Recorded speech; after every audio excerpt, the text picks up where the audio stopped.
Microphone, microphone. Go gadget microphone. Alright, well hello everyone. Once people actually start coming in here.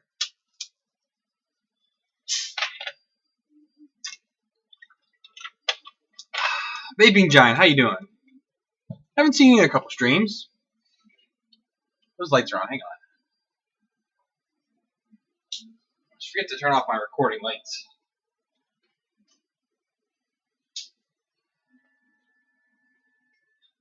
There we go. Monster, hello. Hello,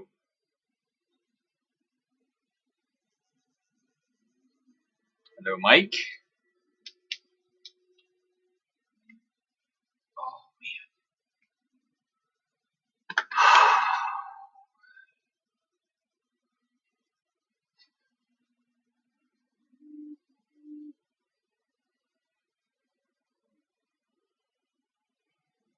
man. Very nice. Oh my god, yes, Murph is going on right now. I hate everyone that's there. I want to go so bad one of these times. But, yeah, it's not in the cards right now. So...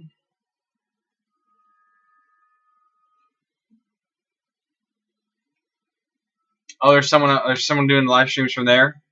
I haven't even looked yet.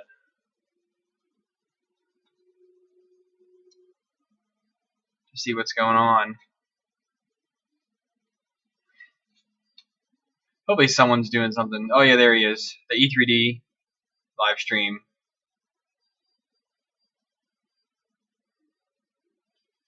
Yeah, everyone at Murph. One of these years, I will get there. I hope they're going to be at ERF, E-R-R-F, the East Coast Rep Festival in June. That's my big goal right now. Right now my dates are lining up that I'll be able to make it. Hello, and there in Greece.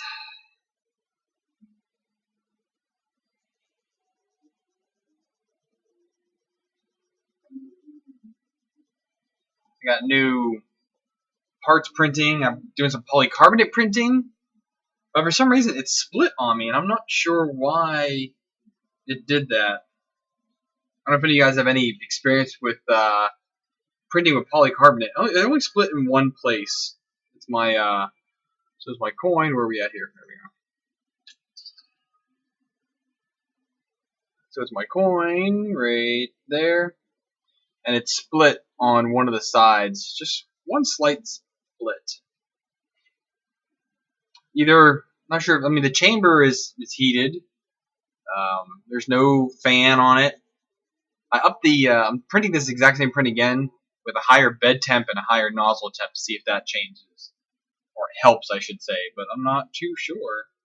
Never really printed polycarbonate before, and I have a whole roll to mess around with, so it's time to get learning.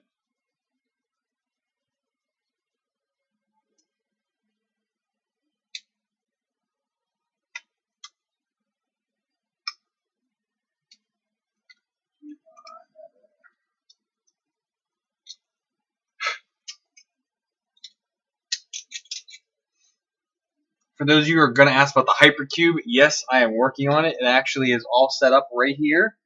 Aside from the green filament, that's a review print. Hypercube Part 5 is ready to start being filmed. And I think I should actually pretty much get it printing, I think, this one. I have a few more things to kind of test out with it. Trying to see if there's anything else. But yeah, no, I should be printing this time around. So if not, after this stream, I'll record that, or I'll do it tomorrow night. I'm not sure yet what my plans are going to be. But that will be very soon. Yep, FT5 is by far my favorite. It's actually printing right now. I have this on the console at the moment, so I'm going to get ready to do some prints on it. But yeah, the FT5, now with that enclosure video I just posted, I've got that enclosure on it. It is spot on. But I do have some upgrades for it, so I did do some metal brackets. And I have here, this is the 713 maker stuff. Let me pull myself up here. There we go. So this is the 713 maker lightweight extruder kit, the gantry kit, He threw in some anti-backlash nuts, and then the build plate. So I'm kind of torn what I want to work on tonight. I don't know if I want to work on reviewing or the part 5 of the Hypercube, or tearing apart the FT5 and putting this in. I think I might do this after I finish the polycarbonate prints in the FT5. That's my only chambered printer. I think when that review finishes, then I will go ahead and put this stuff on. So probably next weekend, sadly. This is going to have to wait.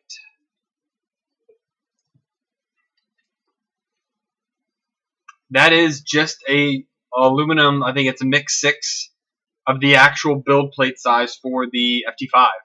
Because it expands out so far, because the FT5 has the 2 linear rails, or I guess the 2 smooth rods, and then the 2 lead screws in the middle. So there's 6 on each side, or 3 on each side. And the build plate goes, yeah, I mean, it's a big build plate.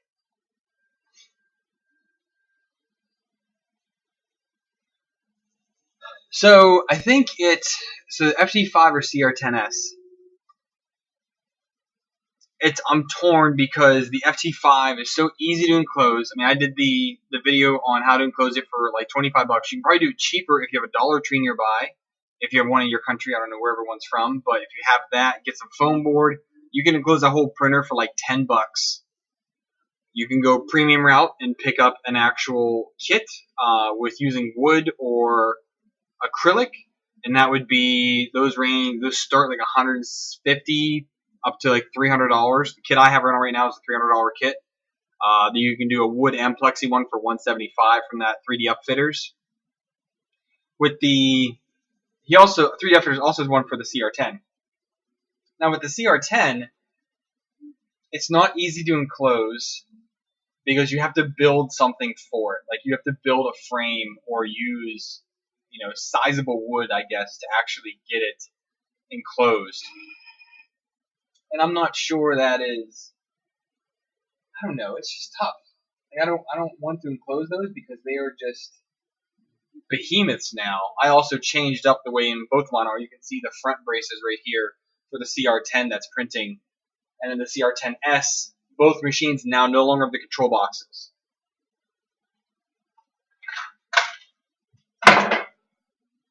Here's control boxes. They are gone. Those are garbage now. These machines now take up way less footprint, and I'm loving it right now. So I personally don't think enclosing a CR10S is a good thing. Yeah, and both of those for both CR10s are done. I'm waiting on more 5015 fans to come in before I actually complete the CR10S mods. I have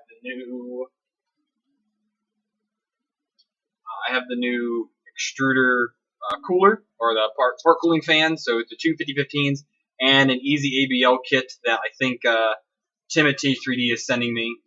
So I'll put another easy ABL on here for this one. Oh, and I'm waiting for longer 10-pin ribbon cables because the stock ones are way too short for the way the LCD is mounted here in the front. That's go all the way in the back. It's just too short. So, and I don't have any ribbon cable here to cut down and make my own.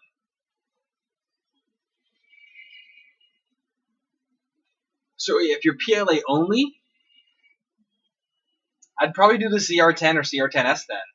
To be honest, if you're only going to do PLA, if you're not going to be doing any type of exotic things that require an enclosure or anything like that, there's no real need to do anything else then.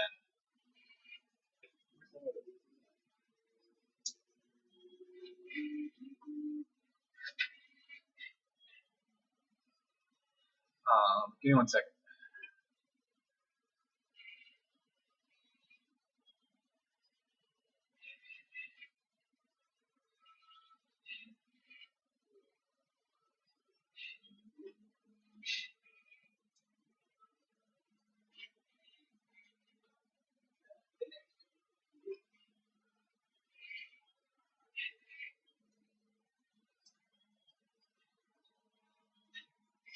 All right, sorry about that. I mean, as much as I love my FT5, you cannot argue with the price If you can, now that's if you get the CR10 or CR10S on a discount, which the lowest I've seen, I believe, is $335. It was $299 like once ever. Will it go that low again? Maybe, maybe not. But I think that it's coming down to the price. You just can't beat it. And that's only if you're looking for large print size. If you're looking for smaller print size, but like amazing results, any Cubic i3 Mega back there is, I think that's a MK3 equivalent.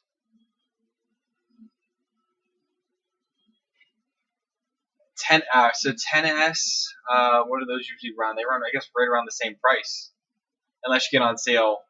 Light in the Box, I think, is the cheapest ones that sell the 10S when it's on sale again. But you got to be patient for those sales. I think the next one will probably be in. Well, actually, hold on. There are a bunch of people doing an anniversary here coming up. I know AliExpress is. Let me fix this here. So AliExpress has an anniversary coming up. GearBest has an anniversary coming up. And they both have insane deals, like so insane. Where is it at? Hang on a second here. Let me pull this up. I have it here, I think. Not you. Not you. Not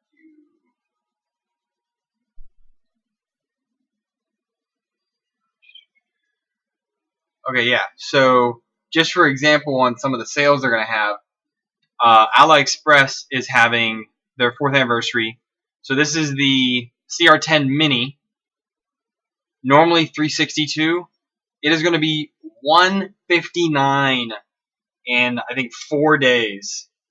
That's an insane price for that machine, because that is like, you're talking ANET A8 price here, but you're getting a CR10 Mini, which is everything a CR10 is, just a little bit smaller. It's good build size, I think. That is an amazing price, I think, for this printer. I think it's a I say it's like a $250 printer, not a $362 printer, but for $160, boom. I want to see if they're doing any other ones. So if we go to 3D Printer Quality, I don't know if they're doing the 10 or the 10S on any kind of sale, but I want to look that up.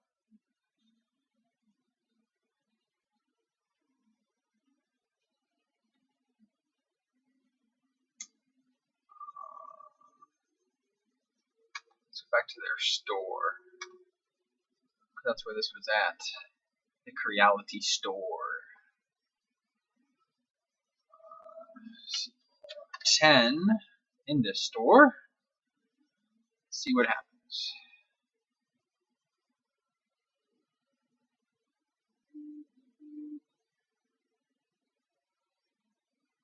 Looks like they're not getting as big of a discount for some of these other ones.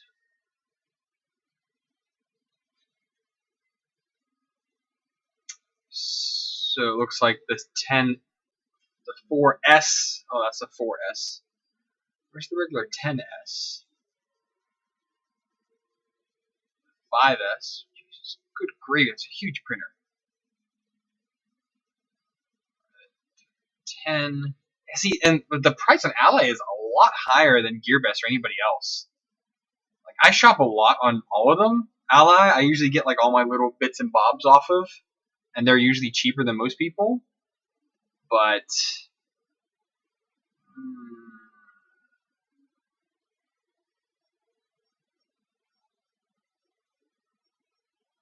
the extensions, I might pick up some of those just to have an extra set sitting around. And it doesn't look like they're going to have anything cheaper for that. I wish the Dual Z would go on sale. $75 for that is ridiculous. Absolutely ridiculous. Yeah, so I'm not doing anything else on sale. I wonder if GearBest is.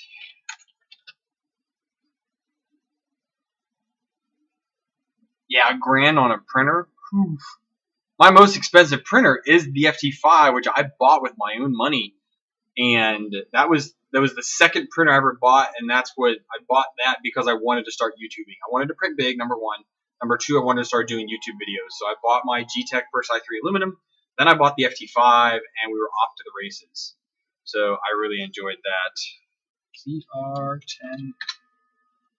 Skip that.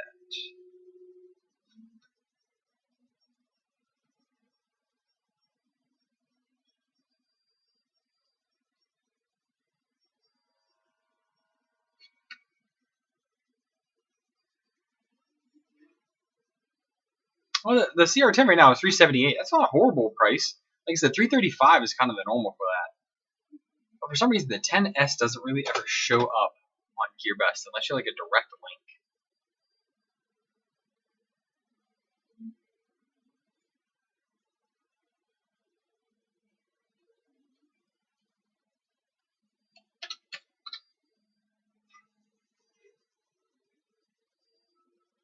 Let's do this. Let's do this. I don't know why it ever not shows up. It just does not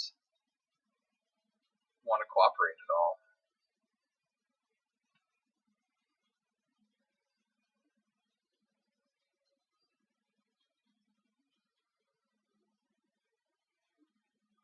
Oh, they're all out of stock. Jeez Louise.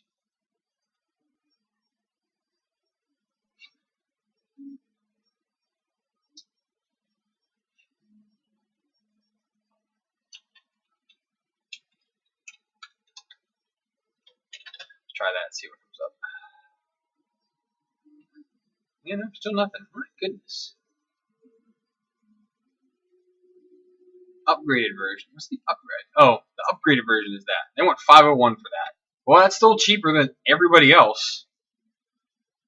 Out of stock, though. But also, I mean, yeah, GearBest, people are if and at about it. I mean, I order from them and things take a month to get to me. I'm okay with that personally. I don't really care. And they're just a reseller. They're not the ones that building these printers. So you find the exact same printer on GearBest, AliExpress, Banggood, eBay. Doesn't matter where you buy it from. Yeah, FT5 is 500. That is pretty compelling. So other things to consider: the CR10S is printing in about 20 minutes. The FT5 is printing in about 20 hours. You might be able to build it faster than that. I think mine, okay, directions were pretty shoddy back when I built mine. They're a lot better now than they were. But yeah, I mean, the build process is significant. It's nice that they're using the ACM now for the corner brackets versus the melamine that I used when I first built mine. But I'm replacing parts of that now. I'm going to super high humidity country next, so I'm a little worried about this printer getting there, sitting in the warehouse, getting delivered to me, and be totally shot because it's all melamine parts. I'm a little worried about that.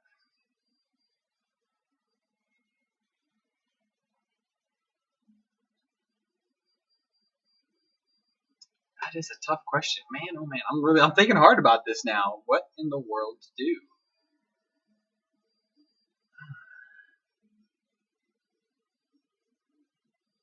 I like my FT5 though. It's hard.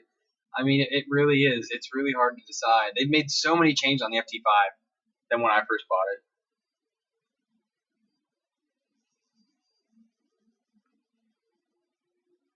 I mean, yeah, get the CR10S and then get yourself a kilogram of filament to print out all the mods, and then get rid of this stupid thing here. So this right here, get rid of the control box because it is horrendous and it takes up so much space. And I just designed new feet for it. For both of them, but I'm using it on the S, my new feet for racquetballs. You can barely hear these printers print. It's amazing. And I'm all about making all my printers as quiet as I can because having all 11 of them going at once is pretty loud. So the quieter I can keep each printer, the better and the happier I am, because I can actually be in the same room and not be, deaf.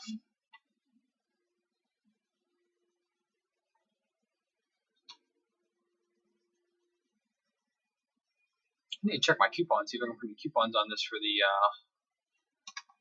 4th anniversary. I want $15 for that.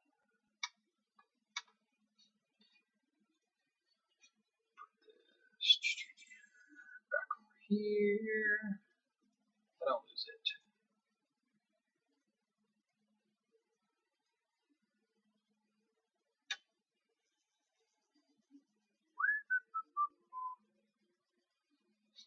Alright, where are we at?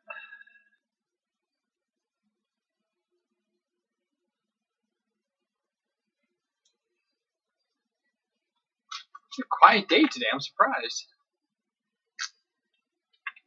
Because everybody's busy at Murph that normally watch.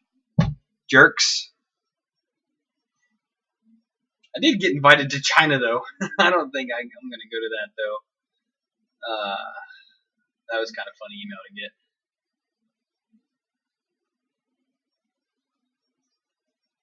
I don't really have time off either. Hello, Outdoor Nerd. Oh, we only just started a couple minutes ago. I'm just chatting with Vaping here about pros and cons between the FT5 and the CR10S. And might just go with the CR10S for a couple reasons. But for a PLA only machine, to do large prints, you're not going to beat it. I know the replica group of people have just dominated the CR10s because FT5 was the only affordable large format printer for a good 2 years. And then all of a sudden these breakout companies come out and it's like, holy gravy. Mickey, what's up? Don't piss off Nightbot today.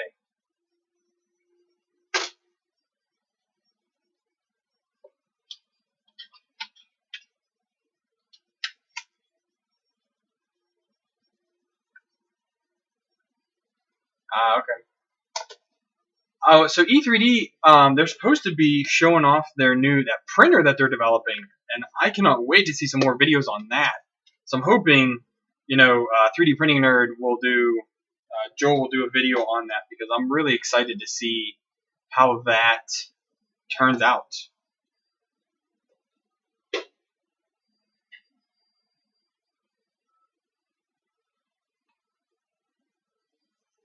So I don't know if you guys follow me on my Instagram and stuff, but so I've been teasing about getting the Kodak filament. Well, yesterday in the mail, I got 3 more rolls of it. So let's make myself bigger so you guys can see me here.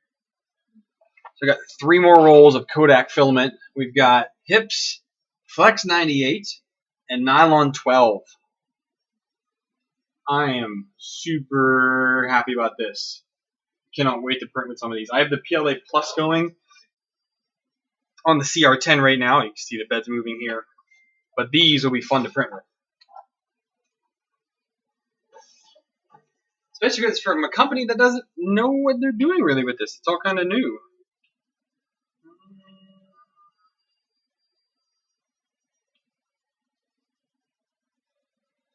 From what I can tell, Miggy, they are. And the spools, it is all super freaking branded. They are custom spools that they're using that have their brand stamped into the spools.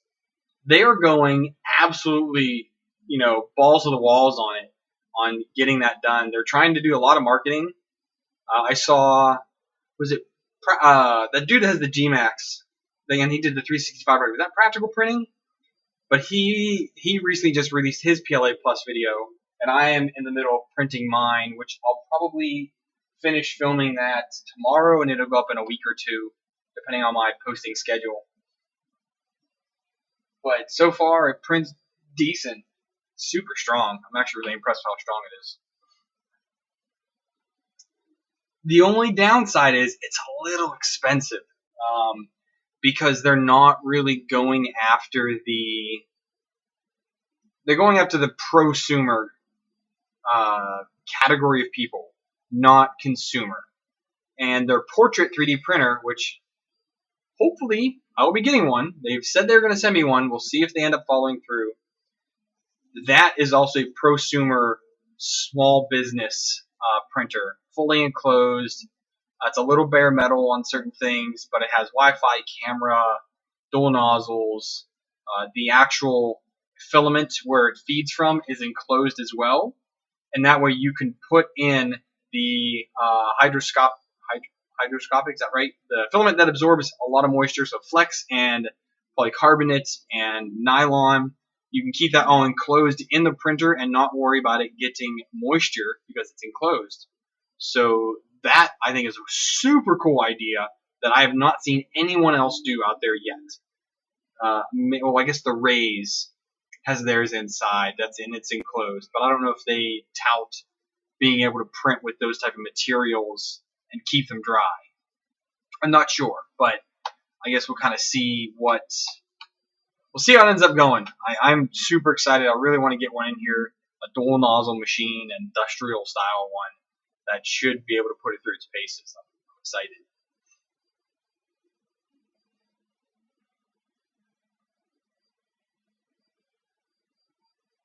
So, Mickey, people say people are cutting down on spools. There's one company doing it, and they're $7 to ship.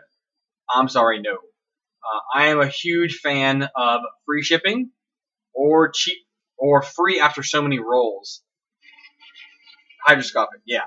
I'm a big fan of that. So I am not a fan of spending that much money on not even a full kilogram roll and spending shipping. So it's what, 25 with shipping, 25 or almost $30 a roll from one company. You know, unless you're going to cause some big change, but still, it means I need to buy filament and then, you know, you're going to have to buy a regular spool first, and then you'll have to buy to print the master spool. Then you'll be able to use their filaments. And a lot of people have a big thing about why should I be spending money to buy and then have to have make my own spools, because you're going to have to make a ton of spools. It just doesn't really make sense yet. Yeah, Das Filament, that's the one.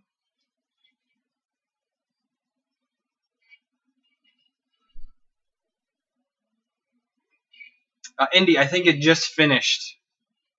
I had it up here. They were Practical Printing had them live, and yeah, it's over. So Practical Printing, their video is up now. They just finished their stream, and then they just did the OpenRC race. So there's a couple things going on there. And then Maker's Noob is doing daily vlogs now, or every couple days. That's pretty cool. I like seeing his stuff. Way out there in Malta, the island paradise. Jerk.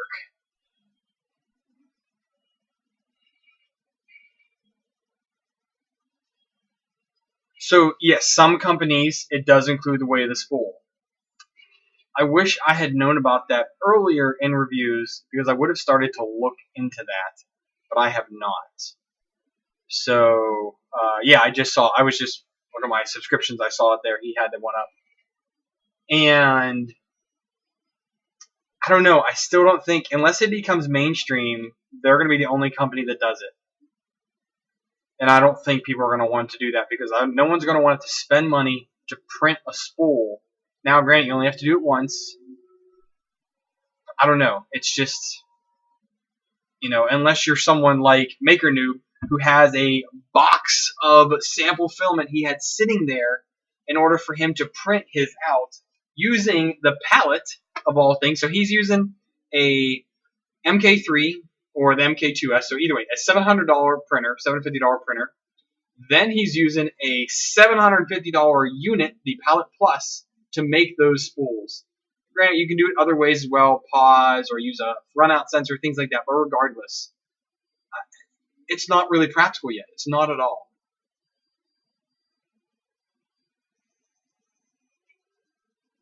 Either way, a spool weighs what, 100 grams? You're not losing that much filament off of a plastic spool, unless you are Let's see, who actually does it? Make Shaper spools are super heavy duty, but they actually have the full kilogram of filament on there.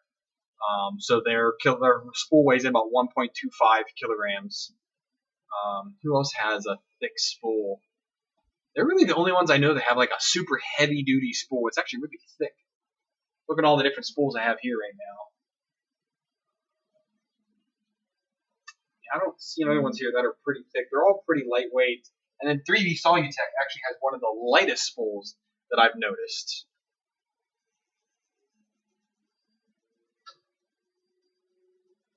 Maker Geeks is pretty normal. I got Hatchbox up here, Arthrobot, Sandy Smart, more Maker's Geek stuff.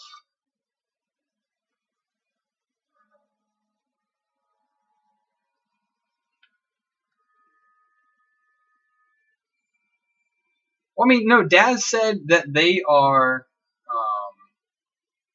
So Daz said that they have what, €6 or €7 flat rate to ship around the world, anywhere in the world. That's what $10.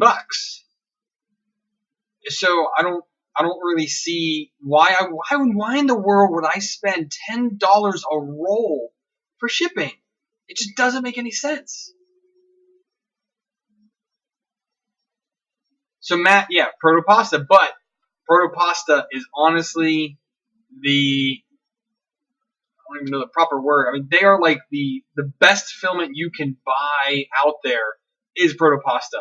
I've gotten a lot of Protopasta in the maker boxes, and that is amazing. Like, I've never had a bad thing from Protopasta yet, except for their matte filament. I don't think I printed with it correctly, and it did not like me. I don't like it, so we just call it a day. But everything else from Protopasta has been awesome. Do you have any videos suggestion? So you are too funny. So let me move. Let's move this one here. That one work? Nope, that one doesn't work. Back to me. Sorry. Let's do this real quick. Let's see how loose this is. I will show you some slack here. Okay. Here's the OG CR10, and here's the CR10S. There's the control boxes for them. Those are no longer in use. So this one, I built a custom like enclosure deal for underneath of it to kind of raise it up, puts everything in there. Nice little display on here. Here's the converter adapter for the micro SD to standard SD. And then it's kind of hard to see the S from here. My camera doesn't really go far enough. And then this one, I just went and printed out the printed parts on Thingiverse to just throw everything underneath it real quickly and easily. I threw some racquetball feet on there to boost it up a little bit, make it higher, give nice clearance under it. That's pretty easy. I have videos on both of these coming out soon. I have not recorded them yet. I'm waiting for the fans to finish doing the extruder or the hot end mod to the CR10S. Then I'm going to do the video.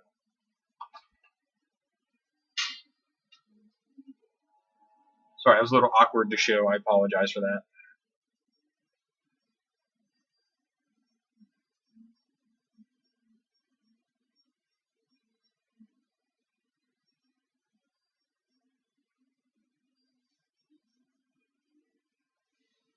So Miggy, now a full spool from Filamentum, how much does it weigh? Is it a kilogram or is it 1.255 kilograms?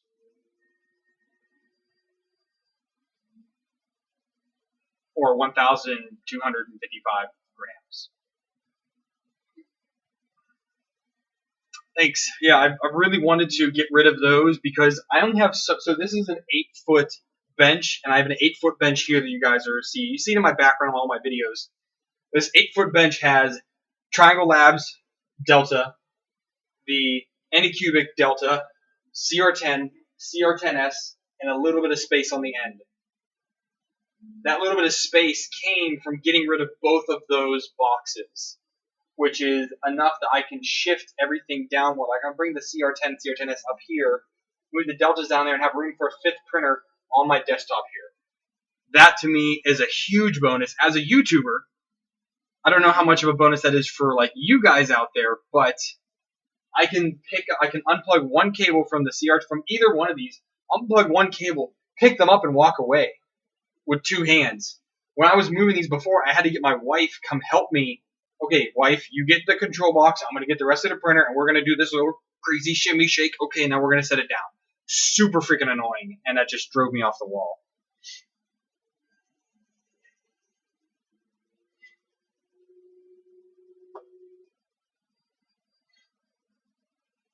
Wait, isn't Filamentum only come in 750 grams of filament? They don't come in a full kilogram, do they? Well, German Nerd, this is only this way for now. I have no idea what my next place is going to look like, or if I'm going to have an extra space for it, or what. I will find out in the fall when I get there, but I'm really hoping to have some type of basement or office space that I'm going to be able to do YouTube in. Otherwise, it's going to get real awkward setting everything up, doing a video, and then pulling everything back down and put it away if I can only work that way. Where did this go? I brought this up from somewhere. Throw that away. I don't need that anymore.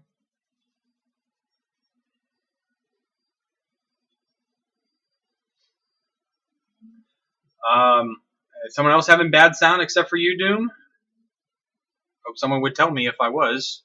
If I have two mics going or something like that. Do. Check, check, check. Only one mic is recording right now.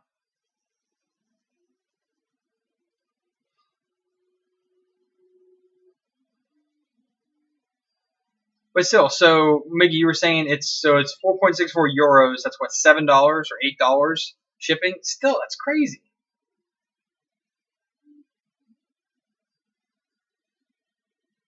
All right, sounds good. All right, thank you guys. So let me look up Filamentum real quick.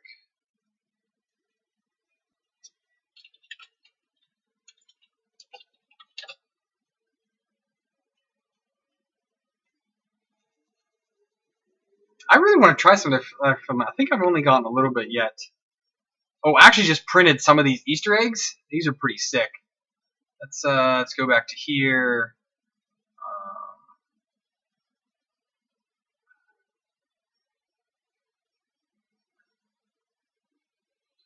PLA. Let's just do their terrific red. So they're 21 euros. I think that's a euro symbol, right? And it is only 750 grams plus the 250 grams. So it's only, so they're not showing a kilogram spool. They're showing it as a 750 gram spool, which is what I thought Maker Noob said, because he just was doing his little mods with these recently.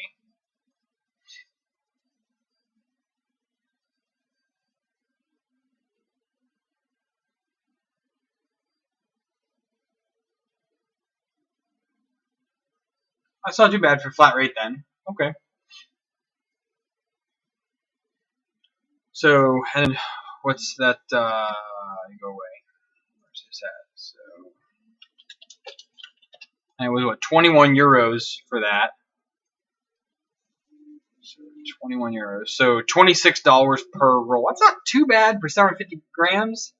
Again, you can get a kilogram for 20 bucks, or you can go to Ziltech and get it even cheaper than that.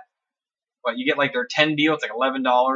With my discount, a regular spool from Ziltech is $13. Can't really argue with that. They have good filament, I think. I think it's better than Maker Geeks. It's more consistent. Hatchbox, $22 for a roll. Amazon Prime, free shipping. Inland, free shipping. $14.99 or $15.99 on Amazon. Free shipping. So there's a lot of options out there from them. I mean, if you could only get Filamentum what country you're in, but for me here in America, there are way too many options to be paying shipping or ridiculous amounts of shipping on Filament.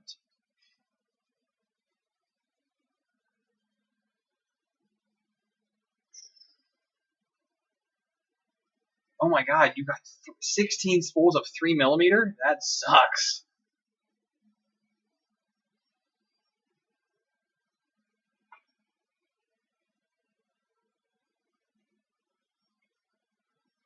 The favorite print I've ever done? Oh, snap. Probably would be those nutcrackers that I talked about in a video a little while back. And people love those. I actually printed several for people at work trying to just go through Filament. And I printed a bunch of those for people at work. It's probably my favorite. My giant T-Rex skull is right here on the shelf. I love that. That was pretty cool. That's max size on the FT5 or CR10, whichever you have. It's the biggest you can make it. And then my Mini Master Sword here is pretty sweet. I have the big Master Sword up above here on the shelf, but the Mini Master Sword is kind of awesome. I'm actually playing. So speaking of that, I've got my RetroPie going. I'm going to do a video on RetroPie here, and I'm playing right now Zelda: Link to the Past, and that is awesome. I'm having too much fun playing that game because I haven't played that since I was like 10, so it's bringing back a lot of memories. Yeah, both deltas are working just fine now. I'm going to start a print on it here in a minute, but I don't have any filament on it because I don't have any filament I'm reviewing right now that I need to print with. I'm printing flexible right now on the i3 Maker, which I need to walk over there and see how it's actually doing. I had to make some changes because it came out like crap. We got PLA Plus going here on the CR10, and I have Polycarbonate going. Oh, no, I do have a spool. Do I? Those are the 3 that I'm doing right now? I thought I was doing a 4th. No, I'm doing 3 spools right now. I try to do 3 or 4 spools at a time. When I do my videos, I'll just record the openings, 1, 2, 3, 4, or however many spools I'm doing at a time. And I can put each spool on different printers, have them all going at once, because I have enough printers to do that now. And I can get a lot more filament reviews done that way. But yeah, those are the only 3 I have going right now.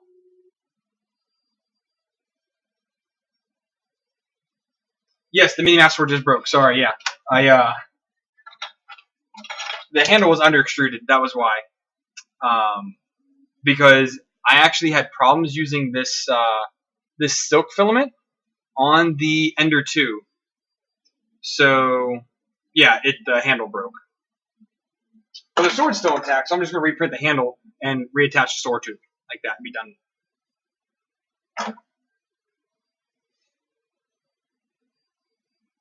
Yep, the Hypercube right here. Part 5 is coming very soon. I actually might record it tonight after the live stream. But I need to go check on the kids. My wife is out for the evening, so I need to go and check the children, make sure everyone's okay, still breathing, sleeping in bed. Then I'll probably record it because that'll probably be another 2 a.m. to work on that.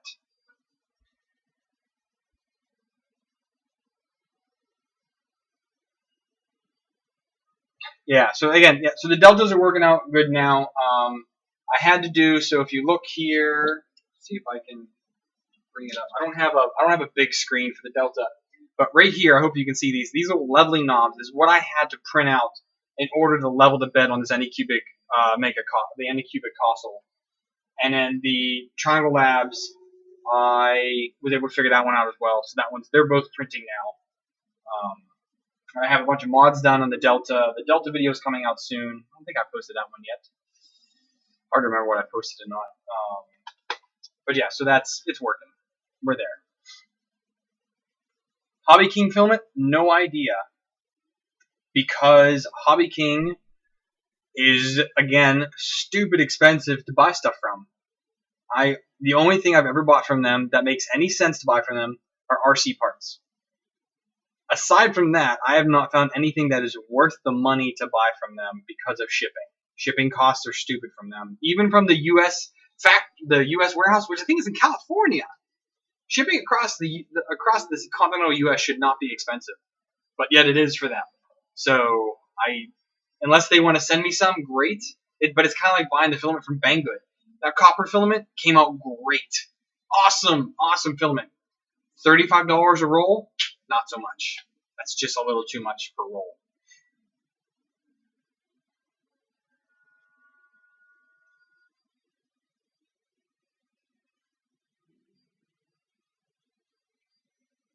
Sleep. I have 4 kids. Do you think I sleep? Like, seriously, I don't sleep ever. I'm up till 3 o'clock every morning. I'm up at 6:30 every morning. or it's 7, I guess, depending on how early they have to leave for school, and go to work all day long, come home, have dinner, hang out with the kids for a while, put them all to bed, come down here and start YouTubing. That is my life. I get about 3 to 4 hours a night of sleep each night. Yeah.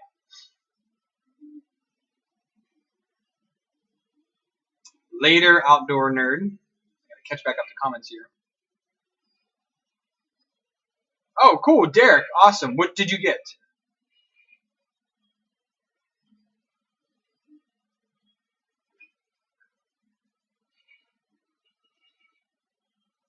See, I love having. So I am one of 4, and my wife and I have always wanted 4 kids, and now we have 4 kids. And I wanted to have 4 kids before I was 30. Turned 30 last year. I'll be 31 this year. So I wanted to have 4 kids and be younger. Again, being one of 4, by the time my parents had me, my parents were in their late 30s. So by the time I was a teenager, my parents were 50. And I didn't get to do as much with my dad that my brother was able to, because my brother's 10 years older than I am. And I don't want to be the older dad when my kids grow up. So now when my youngest is in college, I will not even be 50 years old yet. And that's kind of what I wanted. I want to be able to do sports with all of them. My boy is 2. He'll be 3 this summer. So when he starts doing sports, I'm going to be in my 30s. Like, I will feel awesome about my life and my body, and I'll be great, and I'll want to go do things with him. I'll have the energy to do it. And I'm not beat down. My dad was also a steel worker. So he was super beat down physically because of his job previously. I'm an IT guy. I do facilities work and IT work. So the physical labor on myself is not as intense as it was for my dad. So my dad at 50 was like almost 70. Like, his body is beat that much. And now that he's pushing 70, his body is not, doing as well because, again, you do that kind of manual labor when you're 14 years old. He started in the steel mill, I think he was like 14 years old. It's ridiculous. So I did not want to be the old dad. I want to be the young dad, the young hip dad.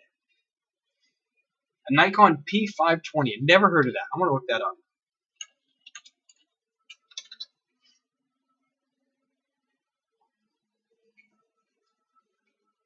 Oh, it's in Portland. Oh, okay. Yeah, I don't want to buy anything is expensive. To ship it to Pennsylvania or Virginia, that's just goofy.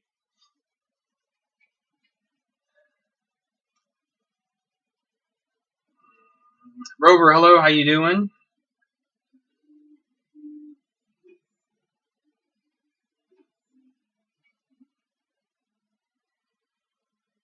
Involved energy. I just know it does.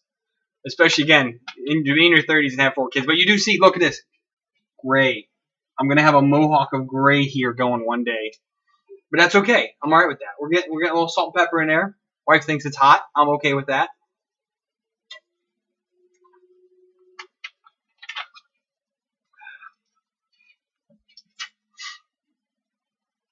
All right, so this Nikon P520.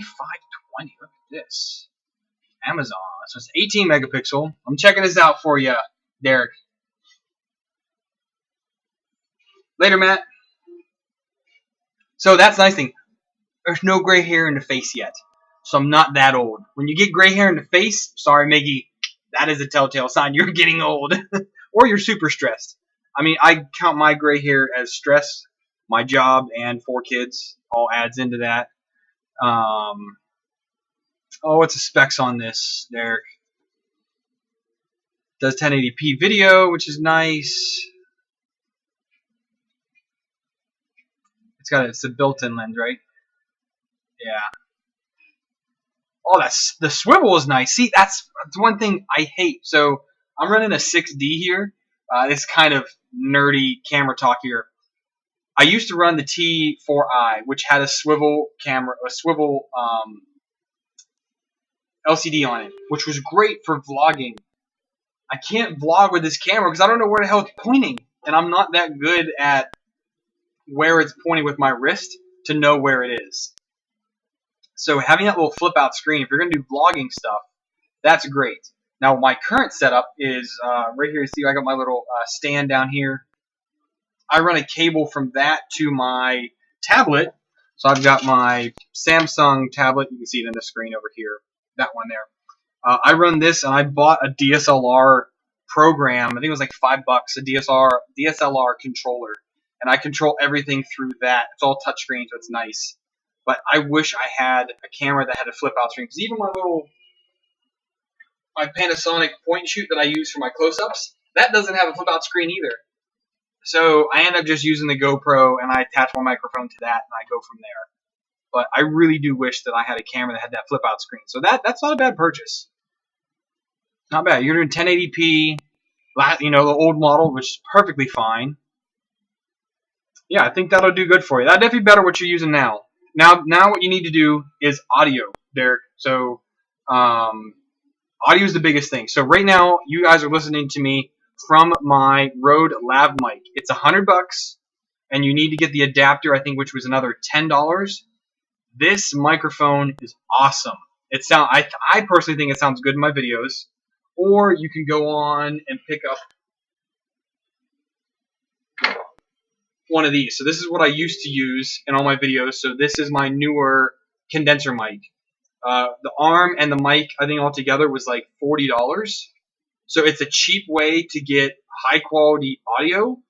But again, you can see this in the video, and I wanted to kind of get away from that, look at a little more professional, even though I'm not really that professional about things. But I wanted something a little bit more, so that was what I wanted to do. Hello, new subscriber. But yeah, but this whole setup here, with the pop filter, the condenser mic, the cable, oh, you do need a phantom power as well. So like $50 for this, or $100 just for lav mic and record right off the camera. So, whoa, I almost dropped that. Okay, options for you. It's popping because there's printers going. That might be why. And I'm not doing like this is on the front mic port of my computer.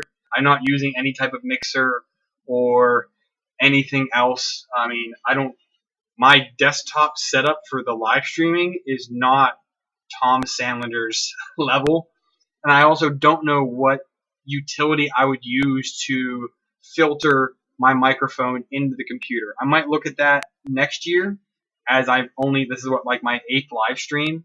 If live streaming ends up becoming a big thing and people like seeing it, I average about 25 viewers for each of these live streams lately on YouTube.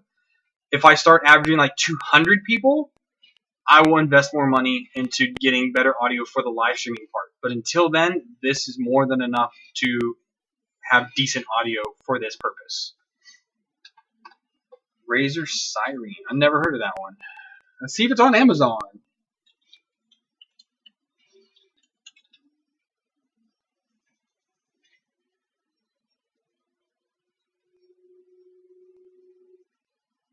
Oh, the audio is peaking. I get excited sometimes. I think I actually have the gain up a little bit on this. No, I don't. So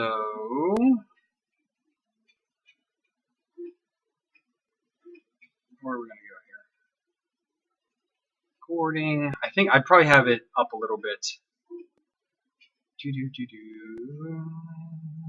Where are we at? This one, right?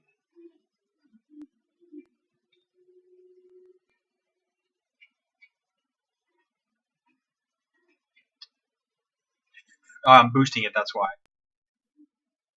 Is that too quiet, or is that a little bit better?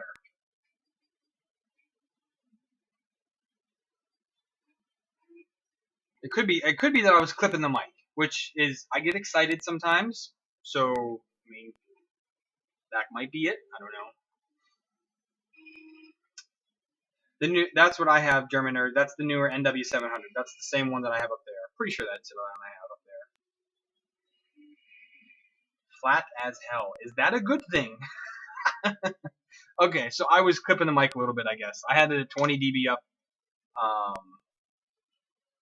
But I'd have to do the gain in here if I wanted to go a little bit more. It's not too quiet. It's not quiet. It's just too quiet. And I also don't have any like noise suppression on here at all. Like if I do this up, let's let's do a gain of 5 dB on here, and then if we go ahead and do a noise suppression on here, how does that sound now? A little bit of suppression on the back end.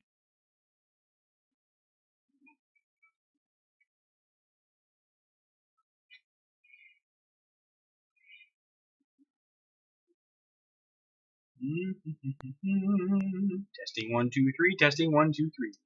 This is Shane. Much better. Awesome. More better. See, look at that. I learn a little bit every night with you guys.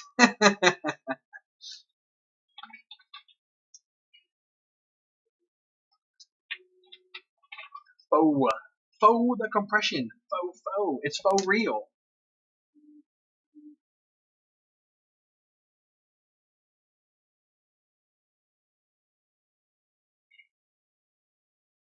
See now, compressor. So compressor here in OBS, I have no idea what that does. I am not a huge audio nerd, but I do know what like somewhat decent audio sounds like and what crap audio sounds like. So if as long as I can get above the somewhat decent level, that's a win for me. The Cyrene X. I wouldn't go with a Razer product for a mic, to be honest. I would go with a different brand.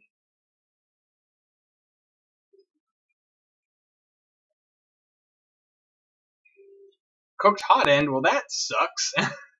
No one likes to cook a hot end. Unless you're doing it on purpose. I'm going to check the i3 Mega. Hang on a second.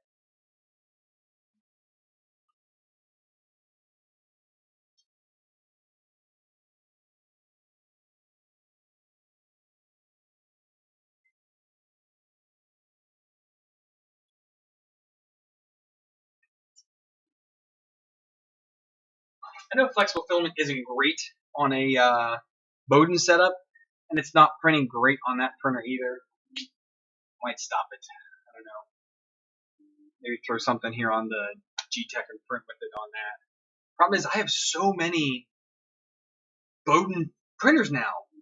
I actually have too many Bowden printers now. Actually, the FT2020 i3 is not a Bowden printer. Maybe I'll print on that. I'm going to set that one up now.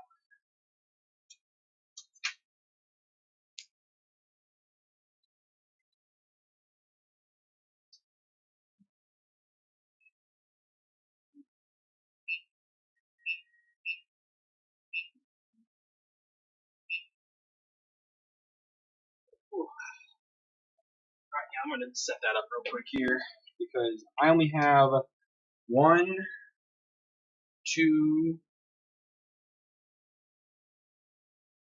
3 direct drive printers now. And then I have 1, 2, 3, 4, 5, 6, 7, 8, 9. The Hypercube will be my 9th Bowden style printer. I really need more direct drives. I really do. Oh, fan fail. That sucks.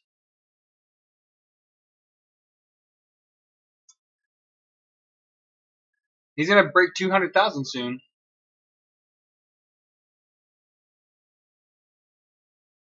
So the flexible I'm using is Pryline TPU. It's actually super duper stiff. Give us a sneak peek. I have a bunch of prints here. So I printed out the Lego wheel, and it's about the flex I can get with 2 fingers. I gotta use 2 fingers. I can barely flex it. 3 fingers, I can press it pretty well. And then I have a octopus here, and he is mostly flexible, but his head, I can't compress his head at all. Just can't. Yeah, I can't compress the head at all. It's super duper shore rating. Is that what it's called for how flexible something is? The shore rating of it. Whatever it is, it's high.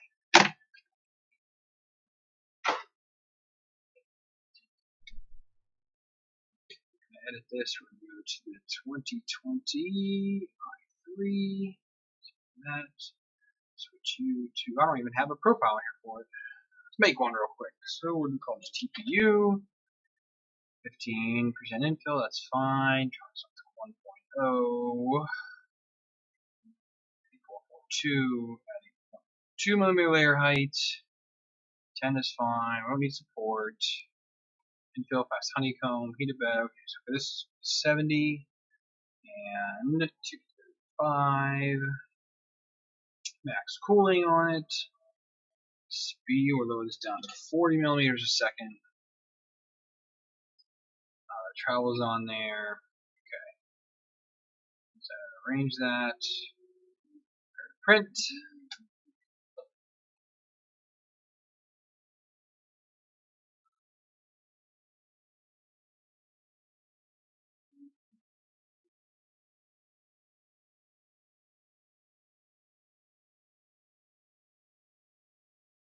There's never too many printers.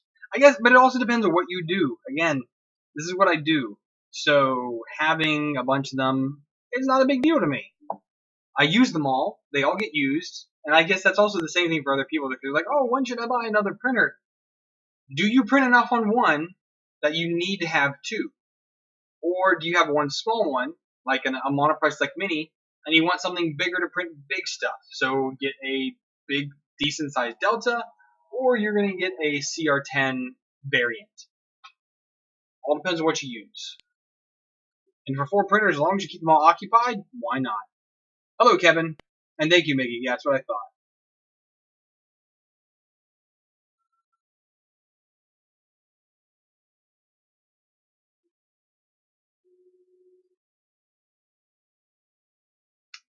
As long as the wife doesn't yell, yes. All for that.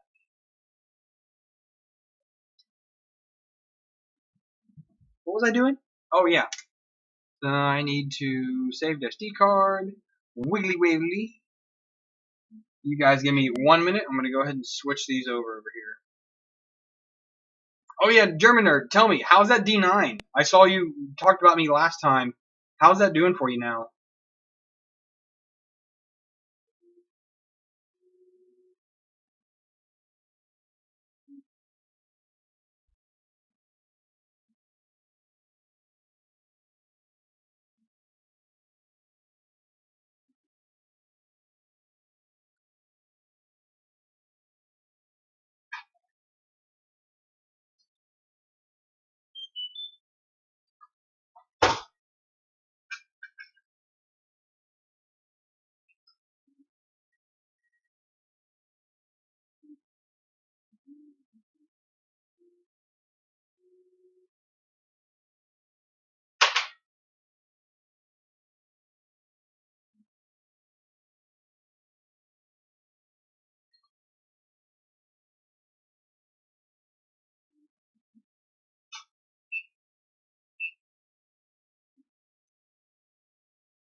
Okay, that's started. Oh, I didn't turn off the thing.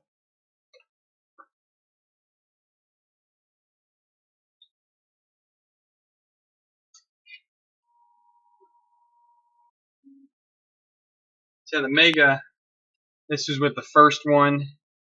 It kind of came out like crap. And the second one, I changed some settings. Still coming out like crap. Yeah, still coming out like crap in there. So the flexible is not going to work very well in that printer. But that's okay. I don't need it to. Single life.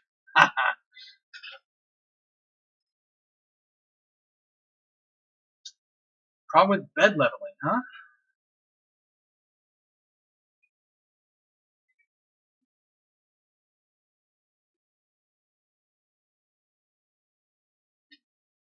So the D9 comes with an ABL?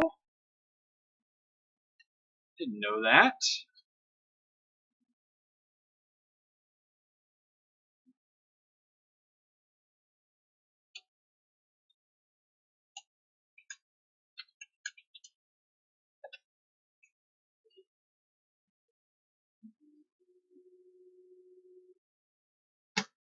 It's a $600 printer. I hope it ends up being well. I mean, it's almost twice the price of a CR10. So I really hope that they have something that justifies that. Actually, it's a $700 printer. Whoa.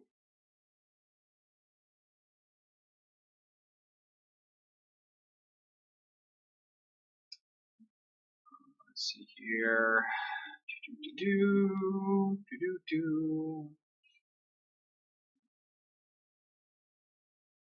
The Mark 1. Entrance level printer. All that. MK10. Full metal hot end. Okay. That's nice. And then up to 70 millimeters a second. A little slow. In the case. Insulated tent available. That's cool. Extruder. Let's see. 4.11. It doesn't say anything about an ABL on there.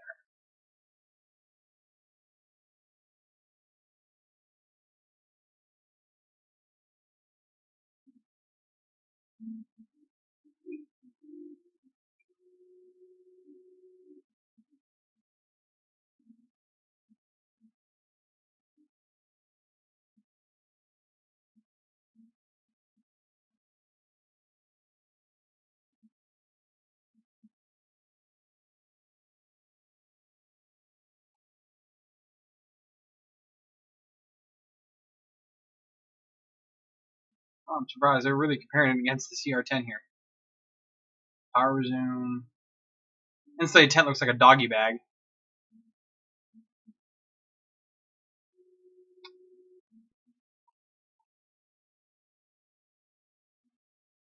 Magnetic bed, that's cool.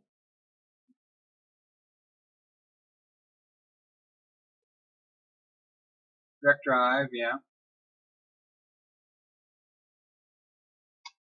I personally still prefer direct drive printers because I feel that you can print more with them. That's just my personal thought on it. I like printing flexible when I need to, and being limited because of a Bowden, I don't like that. Or you have to buy a higher, a less flexible filament, if that makes any sense, to print on a Bowden. It does not print Ninja Flex on most of them.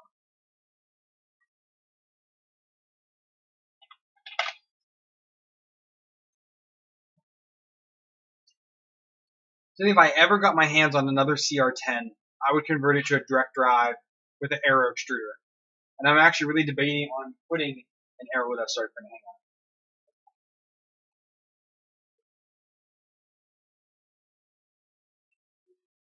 Okay, that's pretty much just fine.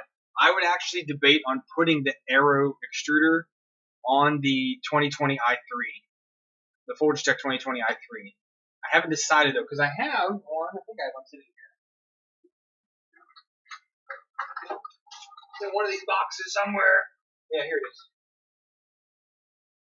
So I forget who sent this to me. I think it was Triangle Labs, but someone sent me an Aero knockoff to use.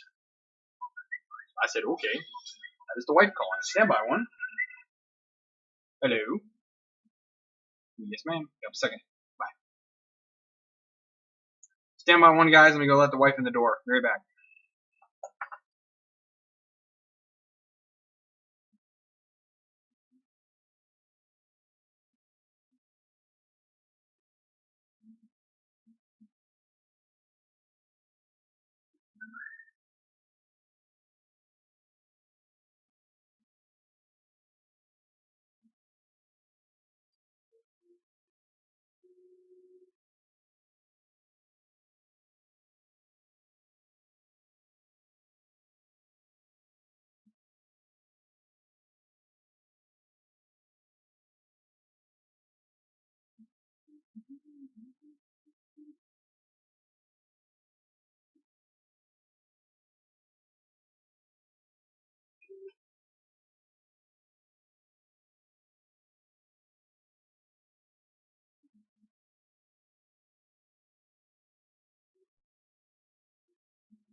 Hello.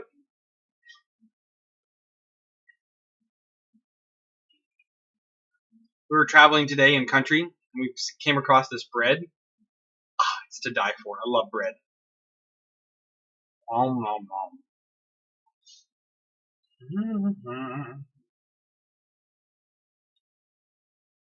Oh, very cool. You're converting. I like that. Sorry, let me go back up here. So Kevin said, having under extrusion problems on my monoprice select mini, no clogs and a brand new nozzle. He said, I would up your extrusion multiplier then if you're having under extrusion. That's the best thing I can say to do.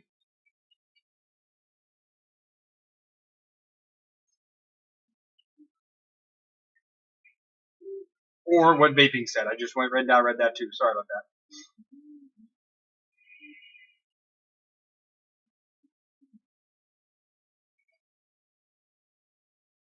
I saw there's the one guy I started following. I just think I just subscribed to him recently on YouTube. He's doing the flex plates, adding all the magnets and things like that.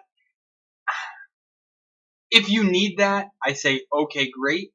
For me personally, I have no issues whatsoever waiting for the print to cool down. I have the Ultra Base 310 by 310 Ultra Base on the CR10 right now printing.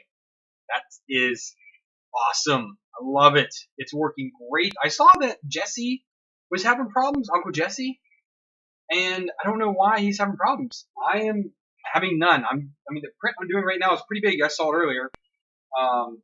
It's about 200 millimeter by 200 millimeter print. So it's, 2/3 of the bed is printing right now.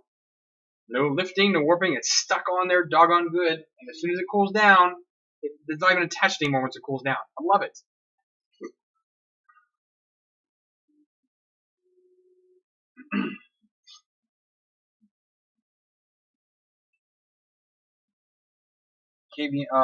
So Miggy, you probably heard the UPSs. So when my power blips, the AVRs cycle, and then the UPSs catch it. So you're hearing all of that random electronics underneath my bench here working its magic to keep me online.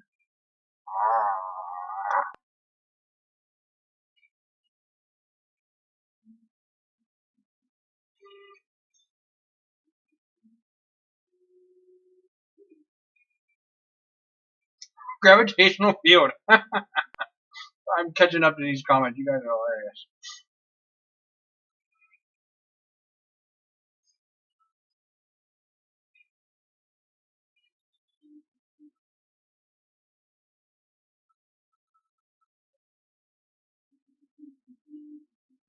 Yep, put the Ultra Base on there, nerd. It's awesome. Who has the was it Jimmy I saw just did a video on the Buildtech flex plate. Buildtech and I are not friends. I don't know why. I cannot.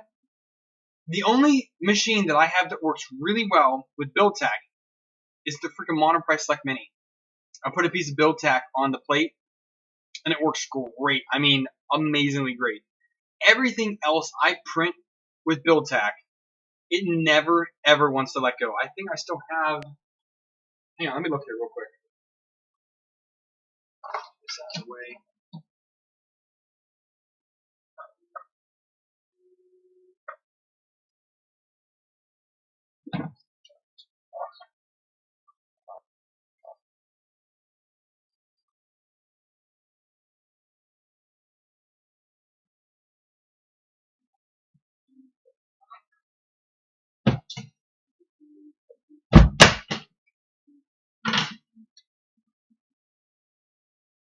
Thought I had a Buildtech sitting around here.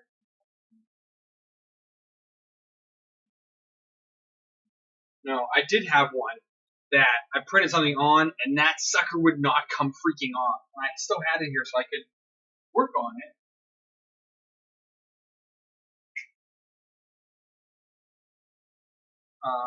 Oh no, I had to throw it away because the glass cracked. I was trying a high temp print with it, and the glass cracked on it. So that one did meet an early grave.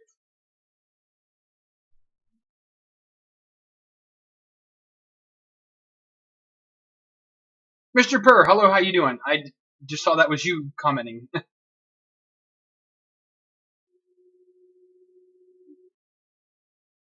Yeah, build tech just grips like anything I can't imagine. So the thing with build tech, and I even tell you, so the thing that you have to do is you have to raise your first layer so that you can't squish anything into that. It's got to just be nice and round. That first layer has to be thick and round, not squished. Then you can get crap off of it, which is how it comes off of the Modern Plastic Mini. Anything else, any other machine I've tried it on, I cannot get it. So I don't really use it much anymore.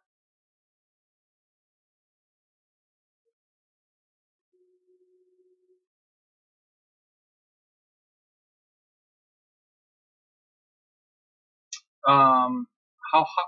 I don't remember how, but the Darlin, that stuff, that's evil filament. Evil filament. I forget how hot it was going. I think I was doing like, I don't know, maybe 80 or 90, and it was a mirror. It just cracked. Which no, I mean the quality of the mirrors is varied. It's the only one I ever have cracked. No, I take it back. The Gecko Tech plate that I have here is cracked, but it's still solid. So I'm going to continue using that because I spent money on that Gecko Tech build surface. I waited months for it to arrive. I am not throwing that away. Our PETG I do with either a 70 or 80 bed on PEI with glue.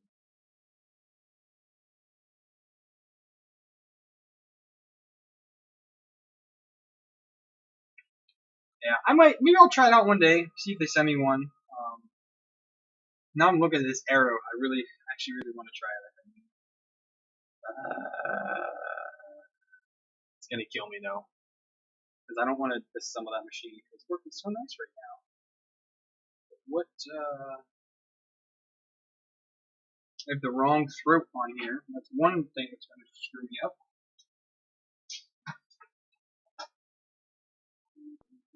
I have a Bowden throat sitting on it for some reason. Try a piece of PTFE just to make sure that that's correct. This is a Bowden sitting on it.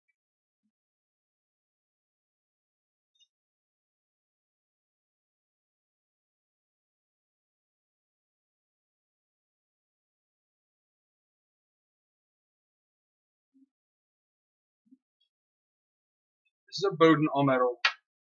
Don't want that. I need a direct drive one here.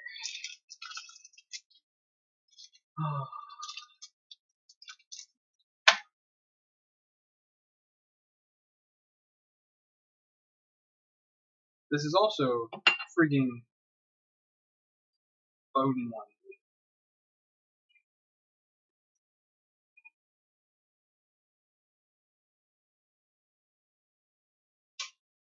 I need to look up the Titan Arrow build because I don't know if I need to have a piece of PTFE in there.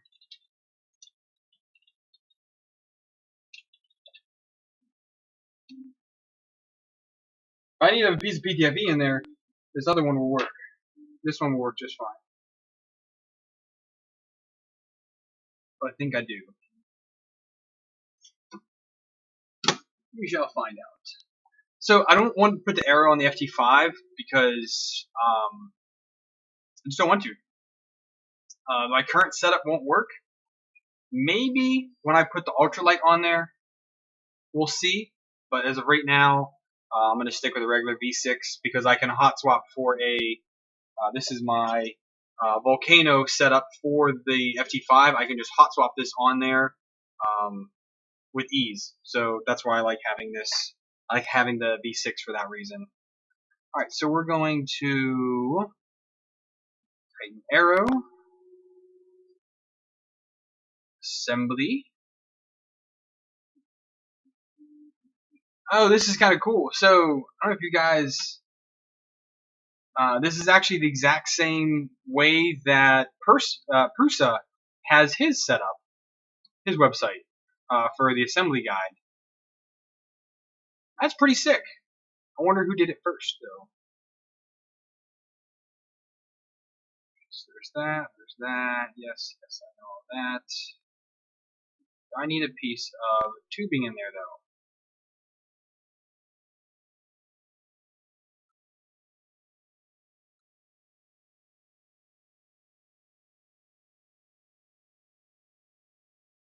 Ah, yes I do. Okay. So, how 23 millimeters. That's what I need.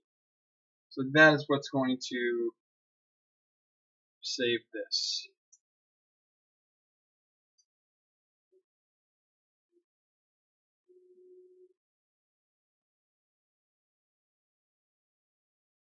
So let me find a piece of tubing.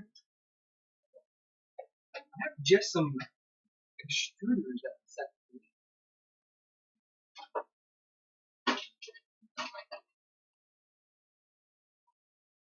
Yes, I have some clone Titans that someone sent me. I don't know who it was.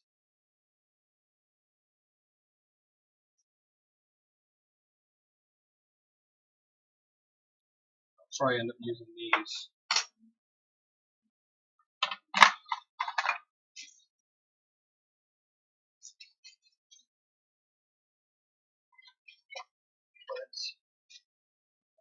It did come with some tubing in it. Okay, good.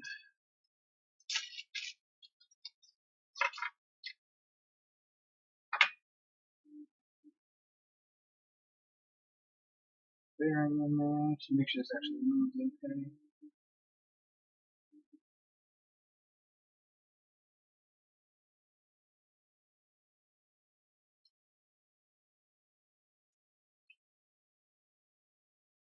Oh, that's interesting.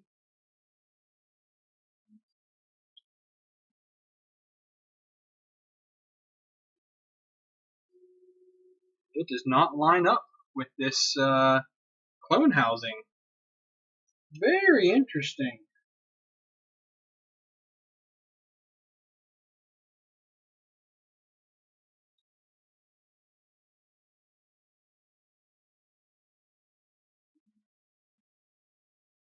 Yeah, that definitely does not line up. Look at how cockeyed that is. Let me try a different clone housing.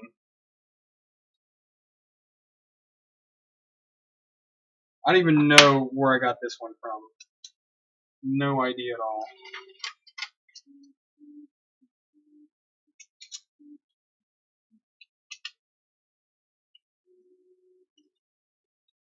Stand by one. Let me try a different one here. Here's a Triangle Labs clone, which usually I think are pretty good.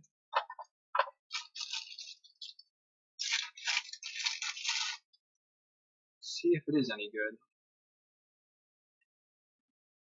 Oh, of course it's screwed in there. Tightly.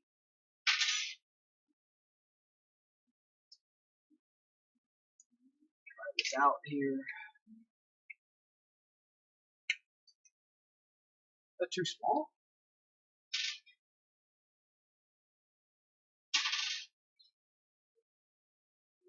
My bit's a little bit stripped here.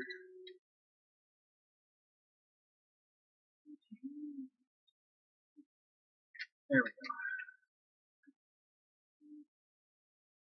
Oh, so I did, Mickey. I did finally get mine. It came in last week, actually. Um, super surprising. Wasn't expecting it at all because I thought it was gone, lost to the mail gods.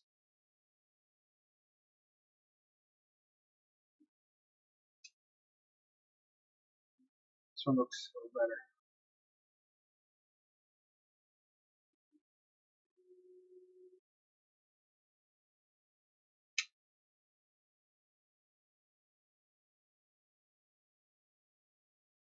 Okay, this one actually fits now. So that is nice and level now. Do this here. So that's nice and straight like that. Okay. So I mean, I believe this was from Triangle Labs, but this other extruder here is bigger.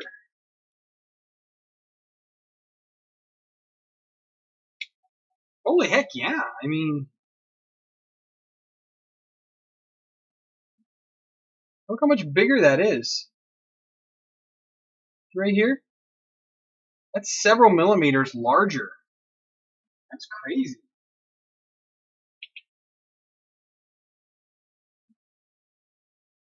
So yeah, I guess we'll go ahead and use this one instead. So I'll put this stuff back in here. This extruder. Use that for something somewhere. I don't know. I have it. Where was I at? Oh yeah, we're gonna cut this down.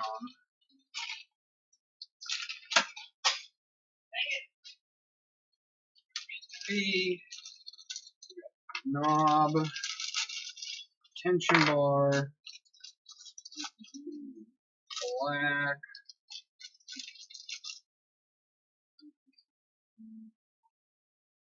three filament. I don't need that one. And we're going, this is direct drive setup, so I don't need that piece. I don't need an X-Acto knife. We need this.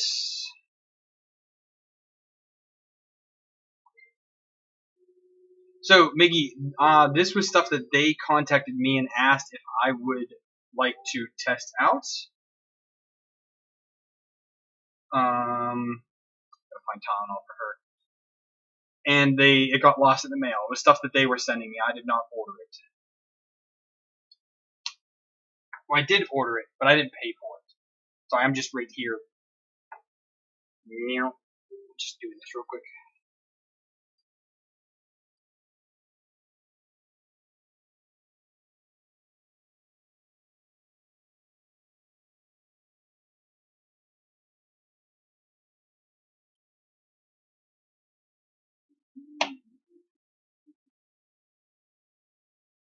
There's my piece of PTFE tubing.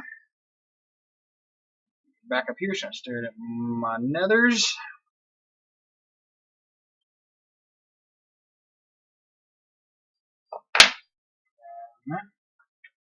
So once you put this in, we're just doing a dry fit in here. Going in all the way? Or is it not going in all the way?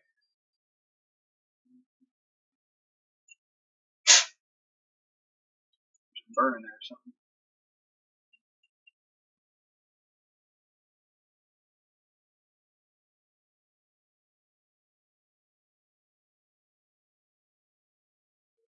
Vaping, I'll tell you this much. It is a blessing and a curse. I'm not gonna lie. It is not always the easiest thing to have to deal with all the companies and the expectations from all these different people and places. That comes up that high?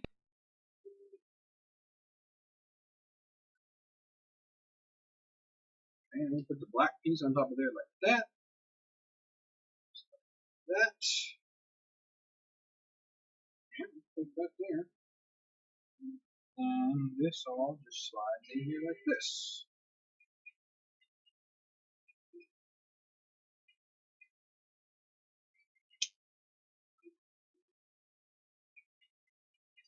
Yeah, so maybe we'll go ahead and put this on that 2020 i3. Why not?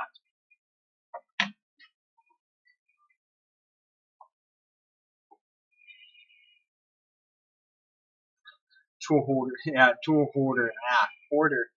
I really try not to hoard tools, but my toolbox right down here weighs like 160 pounds. It's this big, heavy-duty plastic thing. It's great. I've got everything in it. I've got a full Craftsman screwdriver set, a full Craftsman wrench set, a bunch of other random things in there that I've had, and I've got my, you guys see in the background, I got pegboard right up here, and I YouTube from here, so my back left. I've got all these tools up there, which work out well. I got like 4 different kind of crimpers, which I'm getting a lot of crimpers these days for stuff. But yeah, I'm getting a lot of tools lately.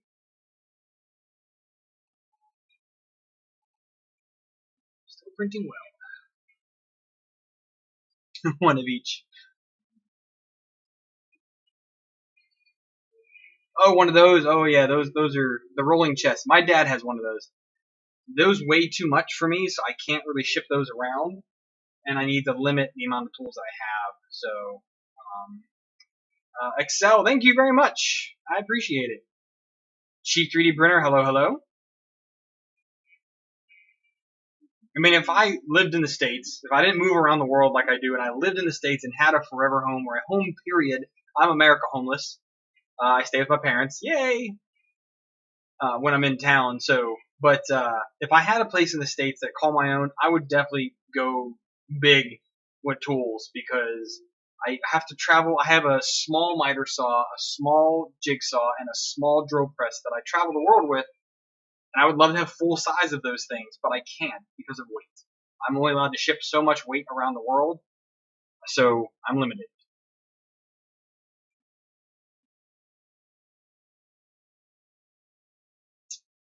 2D printer? No, I did not. I cannot get the display to work properly. I tried for it another probably 2 evenings. Talked to a couple of my buddies about it. I cannot get the display to show 128 by 64. No matter what I do, I cannot get it to work. I even tried other. I mean, that was a 5-hour stream working on that, which this one's not going 5 hours. I have things to do tonight. So that just, I don't know. I would love to figure out how to use. I have from the D-Force. I'm not using it, but I have the 2004 display. I would love to use this. And if anybody knows how I can do it, but I don't know how to get this display to work with that Arduino code. I don't know how to do that. So it might be something I just need to research for a couple hours, but honestly, I really don't have the time to do that. And I would love to not just muck this whole endeavor. So if someone can tell me how to get this display to work with the Arduino, awesome. I'd love to try it out.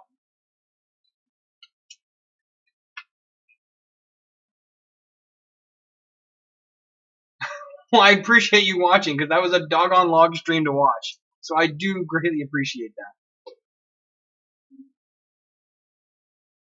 Where'd my bread go?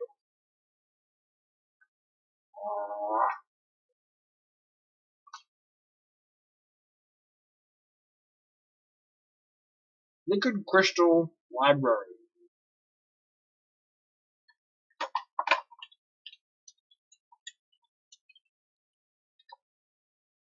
Well, Mickey, the other problem is the code is written for this tiny display, not for that.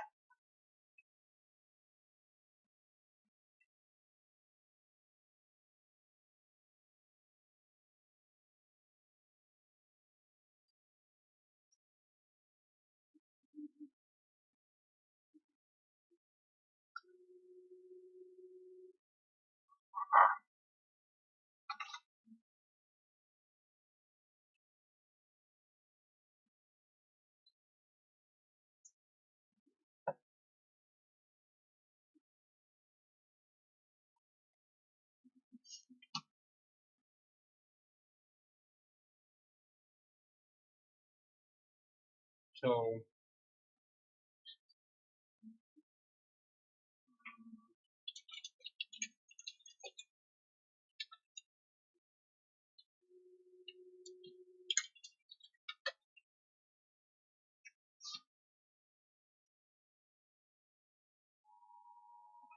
what was I doing here? Oh yeah, looking at this thing.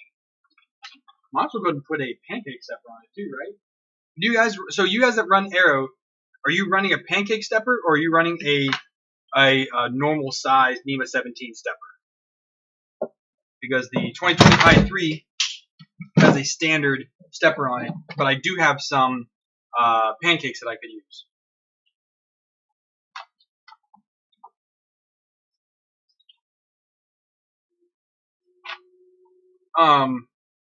A cell. It wasn't in. It wasn't a well, I guess it was a compiling error.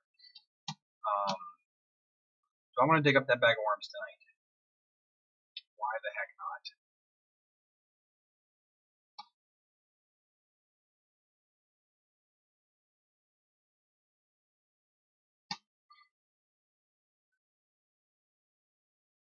It was a syntax error.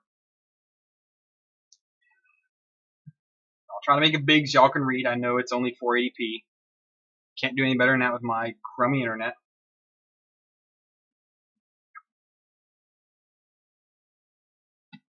Oh, here it is. Okay. So if we try to verify this,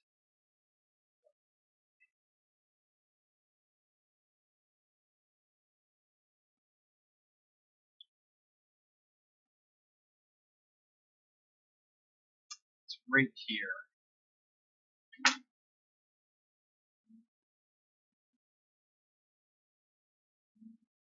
Well, this is the one that's SSD. This is the one that I changed, is it? No, it isn't. Dang it. This one's going to work. Is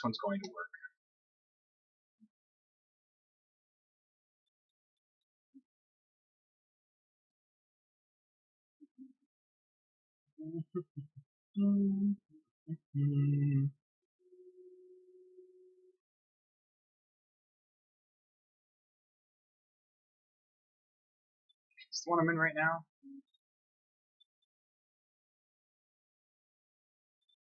Yeah, this one I'm in right now.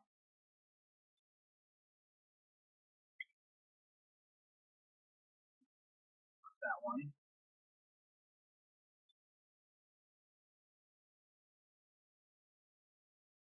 Ah, this is the one that I did. Okay.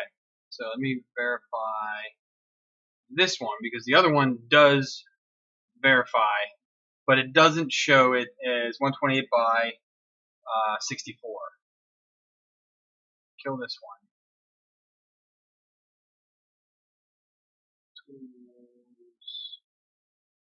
Yeah, okay. So let's verify this again.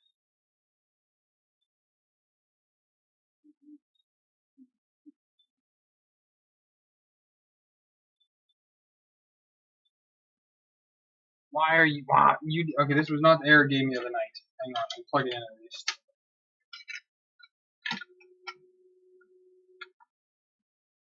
I mean, the errors in that stream, if you go to the last, like, hour ago, maybe.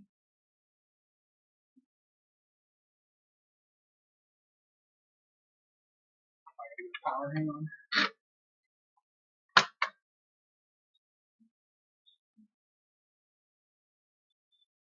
I'm actually gonna plug it in. Good gravy.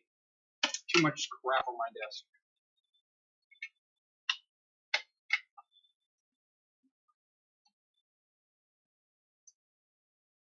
There we go. So this. Now let's try and verify this. Oh, what are we doing here?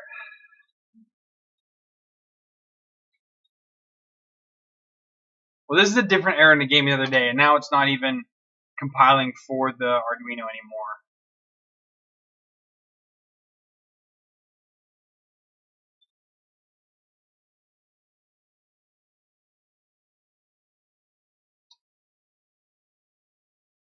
I must have screwed something else up in this, and it's no longer working at all. Yeah.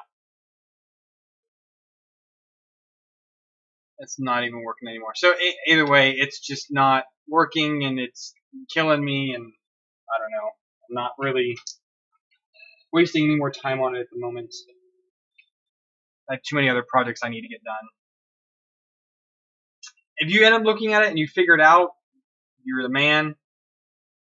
Maybe no, it's not an SSD. Apparently, it's the SH.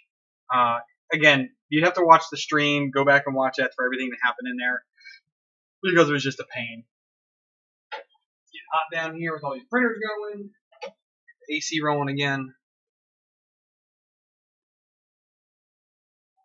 So the driver worked. That was not the problem. The problem is the actual display. This would only show. Where's it at? Yeah. So right now, if I can pull this up, I don't know if I can.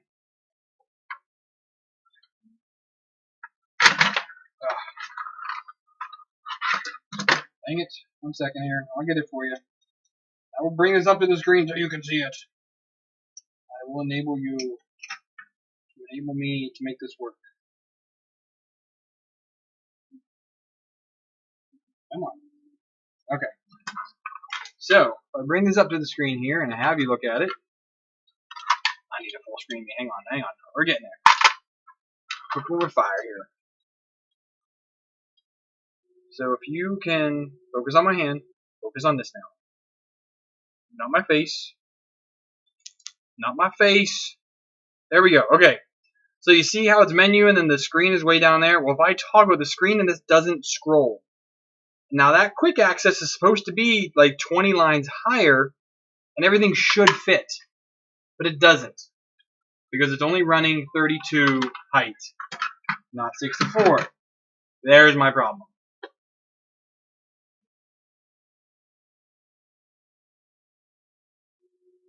So even if it's 132 by 64, it doesn't matter. It's only running by 32. Or the code is super effed. I don't know. But I mean, at this point, I would probably buy the screen and send it to someone if they could get this working to me.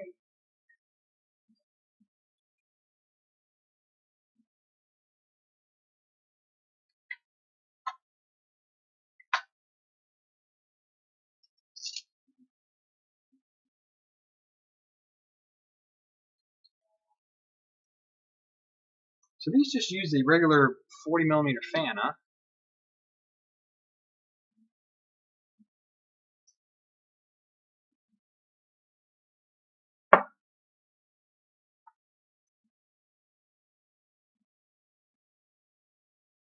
What's wrong with Nightbot? Is there a problem?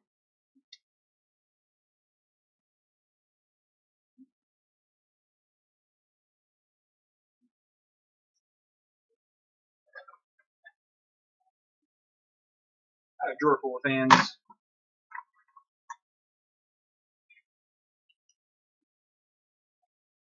Now, what size screws are they using to screw the fan onto the lid?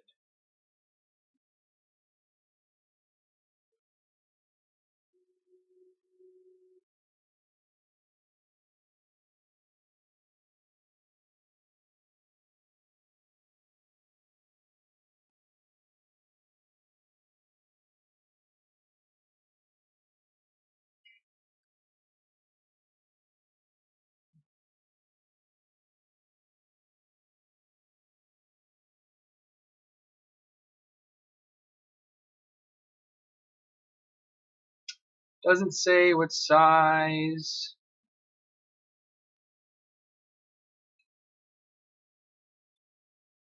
That's on that side right there, right? Supposed to have that gap. Yeah, it has that gap. Okay, that's right. What size screws are they using?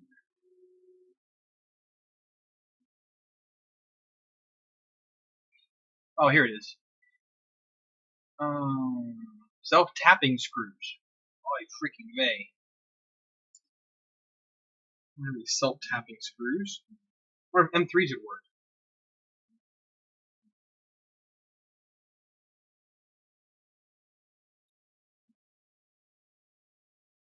Excel, I appreciate it if you come back with that. Well, my fans, I bought giant packs of fans because they're cheap, and when they crap out, I just swap them out. And they're high airflow, so this doesn't come with anything in particular for that. So that being said, what if an M3 would work? An M4. What's this one? This is an M4. M4 is too big. So we'll look at M3s.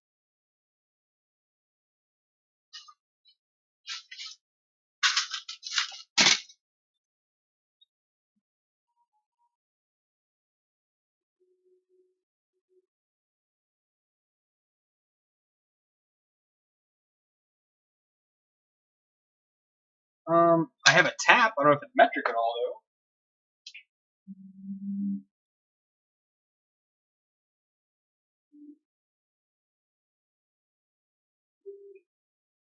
Just thought I did. Where'd it go?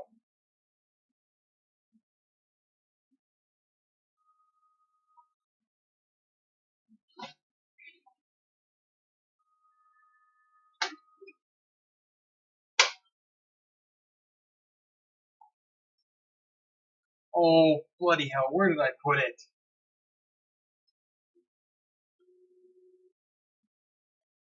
That's another thing. I lose stuff all the freaking time. I have a tap. Oh, it's over here.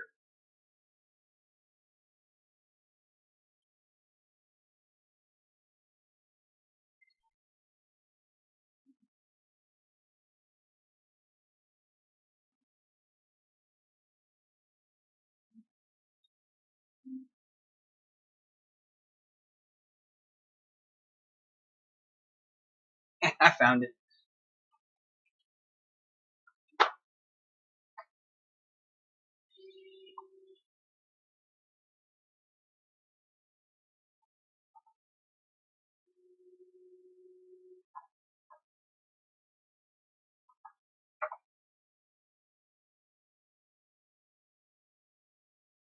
It is not metric because I'm American. Crap.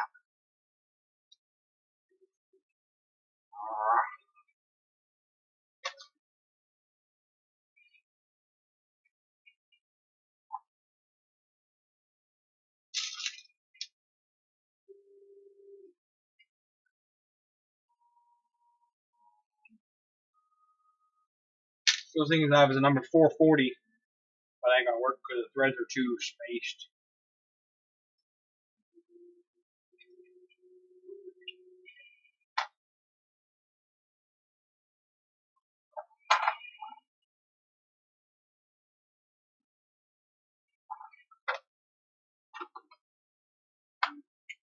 I guess I can just kind of really get in there with an M3.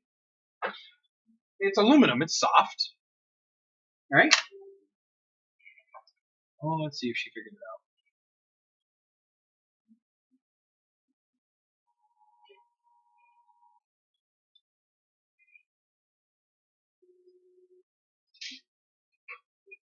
Let's try this out. And an M3 will try to work it.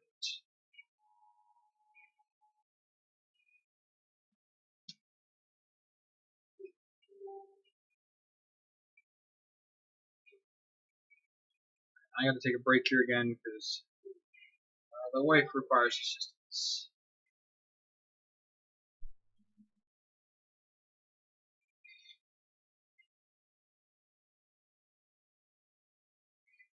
Pressure.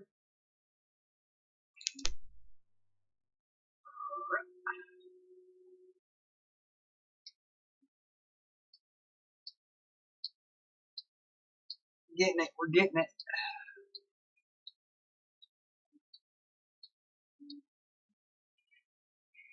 Yeah, that seems to tap it well enough, I guess.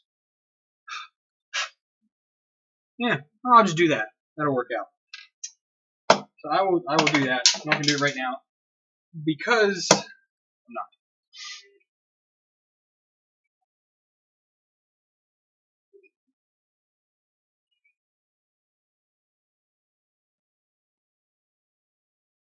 Tape the fan on. Come on, I'm not that janky. Come on, man. Yeah. I don't have metric stuff yet for that. That standard tap set is actually really heavy, surprisingly. This is the CR10 printing right now. The OG CR10.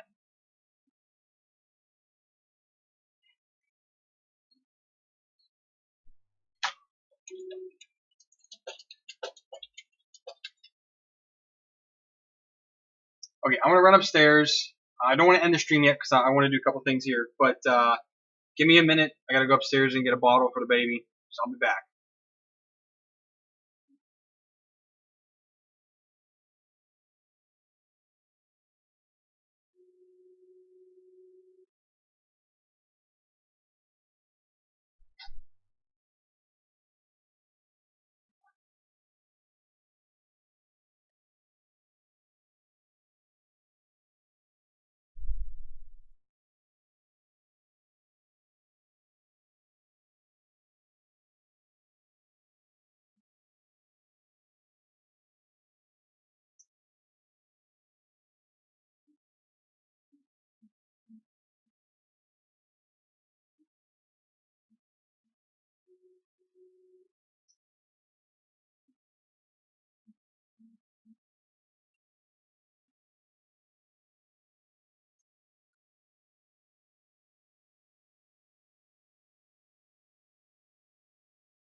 Hello.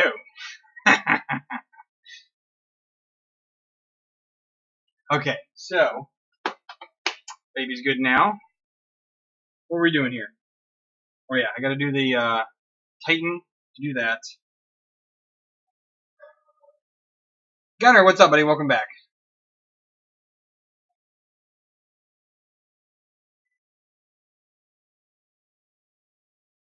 OG is original, so the original CR10. The original gangster. Come on, man.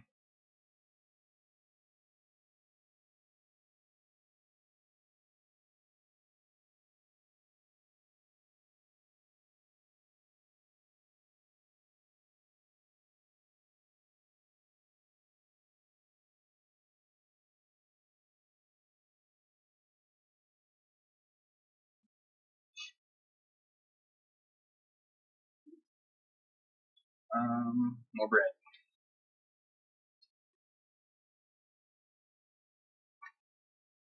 There's nothing wrong with drinking. Let me tell you differently.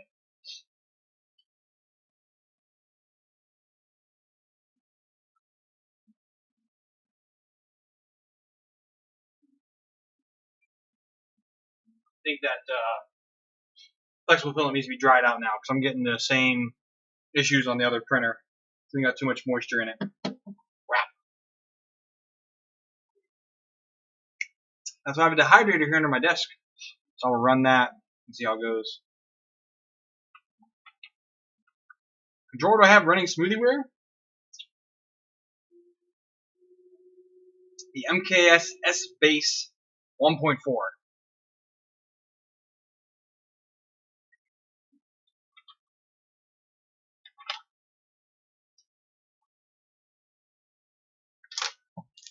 Actually, I answered it before you asked because of the delay in the stream. So, gotcha. What's your big advice for someone to begin in 3D printing?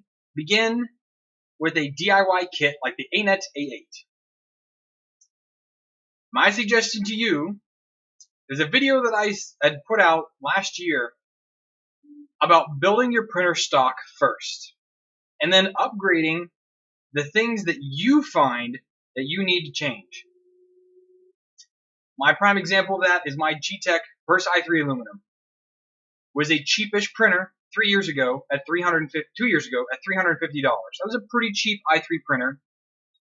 And so also vaping, yes, but either way, this still goes back to the whole thing. I noticed it had a Z-wobble, so I went out and researched how to fix the Z-wobble on that printer. Figured that out. How do I add a part cooling fan? Because I noticed I needed a part cooling fan for it. I went out and added that eventually. And then on and on and on and on, the different things that I found that I needed to change. I didn't just get the printer and said, you know what? What's all the things that people mod on this? Print out 50 things, throw it on the printer, and then bitch because it doesn't work anymore the way it's supposed to because you screwed it up because of all the upgrades you're doing. Either way, start with its stock, upgrade what you need, and go from there.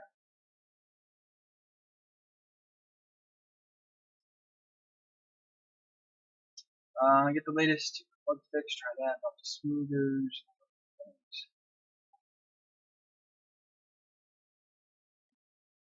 So the board I'm using, the S-Base, has the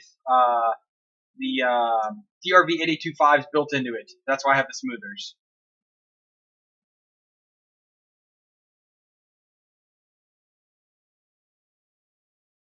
So I was showing something before. The Crowdy CR10 Mini is going to be $160 in 4 days. So I believe that's going to be Tuesday. So if you're looking for a cheap 3D printer to get started with, the CR10 Mini is going to be your best bet at $160 off AliExpress. So I'm going to do a post on Facebook, things like that about it.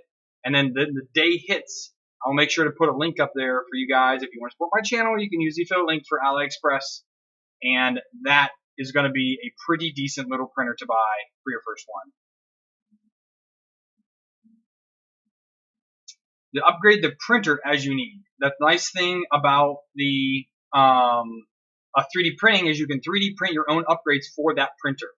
So that's how it is. I mean, if you see, I got 3D printed parts all over this CR10. the CR10S is 3D printed parts. The G-Tech is littered with them. The Ender 2 is littered with them now. I've done a lot of upgrades on all of them. When I find that I think I need things, that is what I do. Gunner, I'm debating the exact same thing, $160. Right now I'm saving for a Prusa i3 Mark III, and I'm close. I'm like a few $100s off, like $200, $300 off, I think, right now. So all the money I'm making from all the different affiliate ways all go into my PayPal, and I'm letting it sit there. And when I get the $750 for a kit, I'm going to order the Prusa i3 Mark III. I think that's what I'm going to do, because he's obviously not going to send me one, and I really want one, and I want to review one. So I figure that'd be one way to add to the channel, use all the money that I've been getting for all these various things, put it back into the channel, and do that.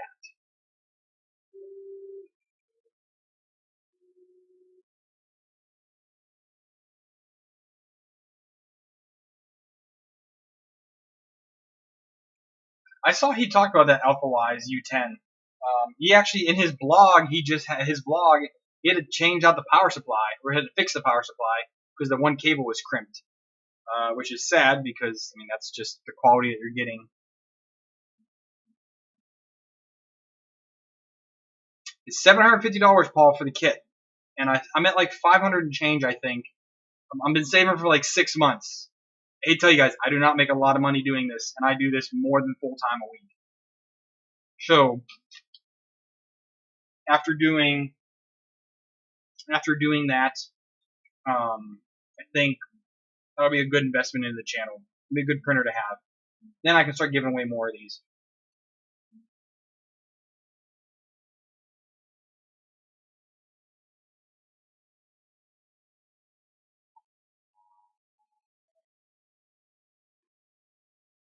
And I am going to make, I might have mentioned last stream, I am going to clone the Prusa Mark III. I have the frame coming right now.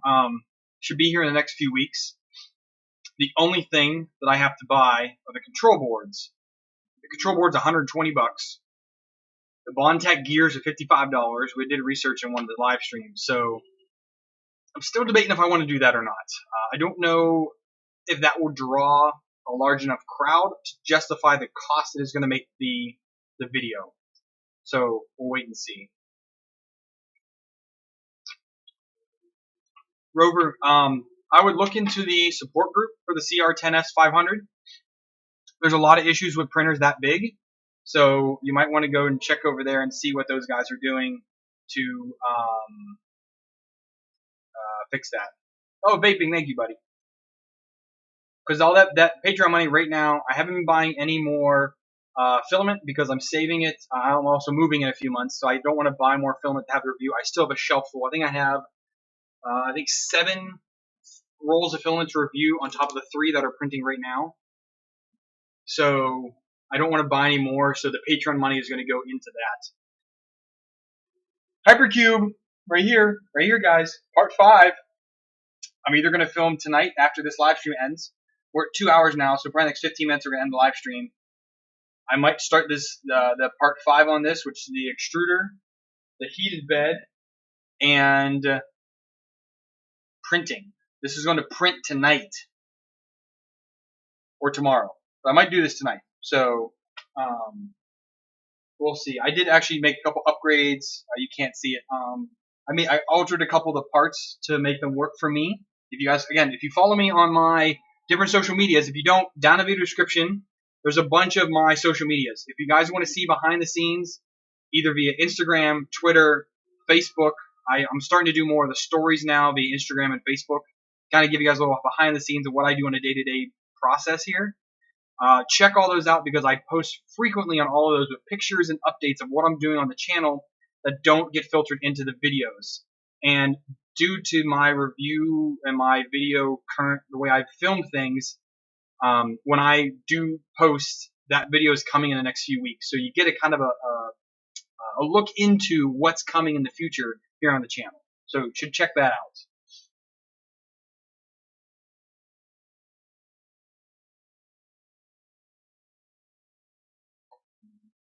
So and Gunnar, what you said on that. So the one upgrade I would say, if you're going to get the CR10S 5, take off the hot end, put an E3D, either legit or a clone on it, put a like a .8 or 1 millimeter nozzle on that, and then print fast. Because printing with a .4 millimeter nozzle on a printer that big, I mean, you're talking week prints, not days, weeks in time to finish a print, and that is a big gamble.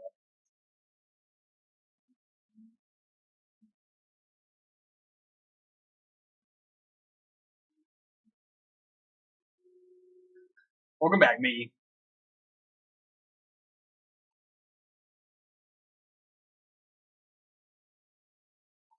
And I'm still debating. I have this volcano nozzle that I randomly will put on the FT5 when I need to print.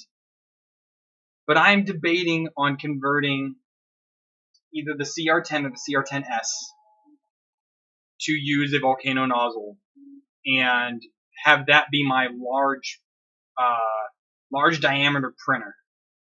Don't know yet if I want to sacrifice a printer for that, because you sacrifice a lot of quality when you do that. I just can't decide what I want to do.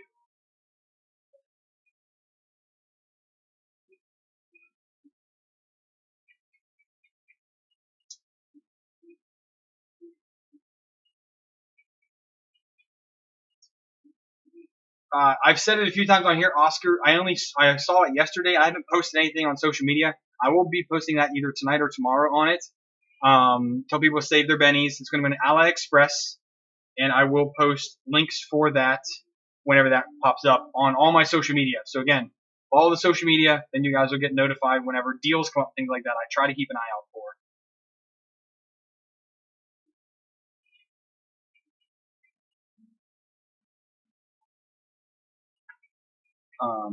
So I'll need to check that out, Paul, because that's pretty interesting. I wouldn't mind getting a hold of one of those.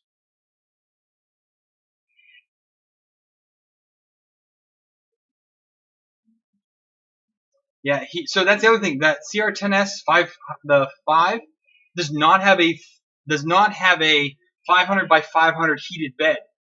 It's only heated up to 400 millimeters. That extra 100 on the 50 on each side is not heated. You got to keep that in mind.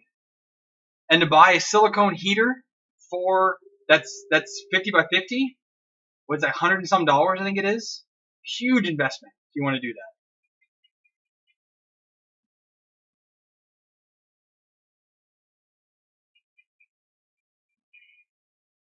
Oscar, you probably can't go wrong with it, man. Again, just watch my Facebook page. If you don't, it's Fugatech 3D Printing. Just search Fugatech on Facebook. You'll find me. Follow that page, and I will post the links for the deals when they come up.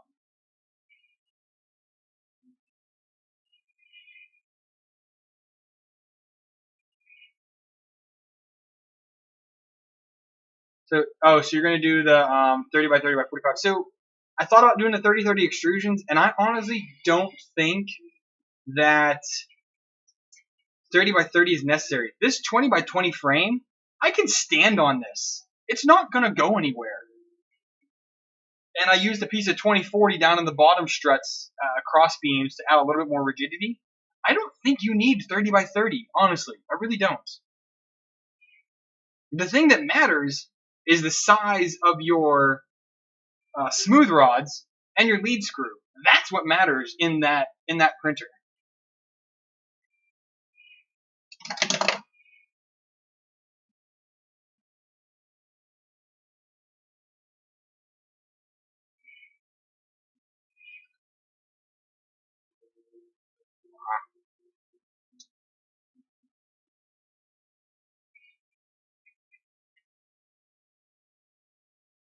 Derek, did you just post an affiliate link on my stream, dude?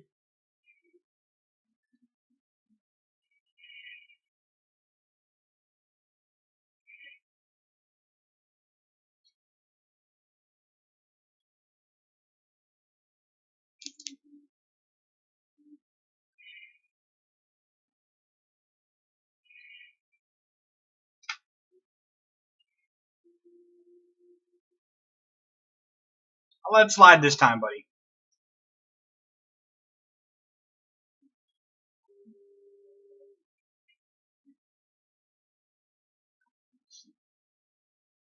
$190. Holy crap.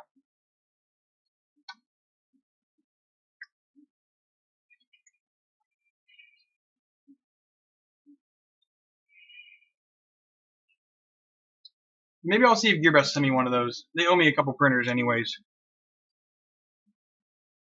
I was supposed to get the ANET E12, and for some reason it had a lithium ion, a lithium battery sticker on the box, so my shippers didn't ship it to me. Bastards. So, oh well.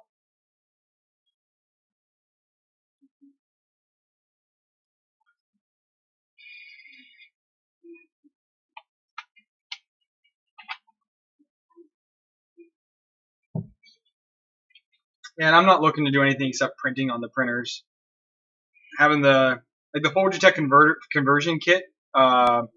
What's his name was supposed to send it to me, but they didn't. So I wasn't really too worried about it, anyways.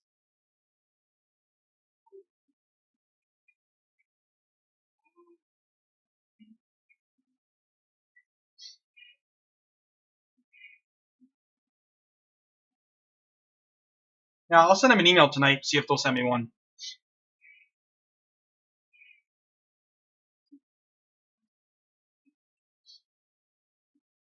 I don't want to jinx myself, but this polycarbonate print is coming out pretty nice. I never did start a print on the Costal. Sorry, guys.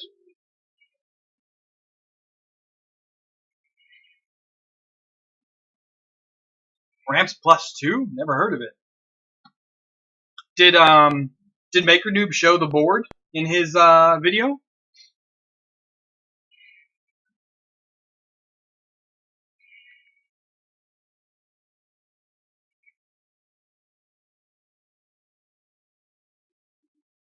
I'm not seeing any pictures of it in there.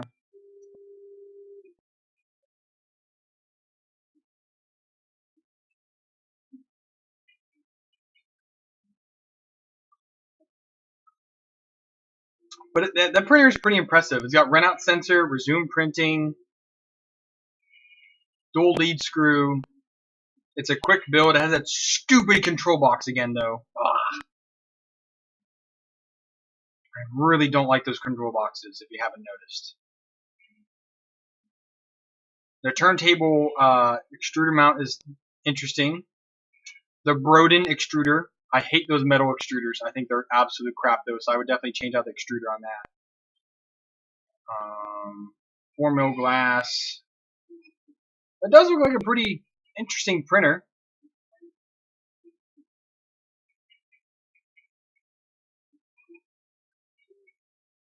I would definitely slap on a big nozzle on that, though, which I have sitting here. I would, yeah, definitely throw a big nozzle on there to print something that big. That's just a huge printer.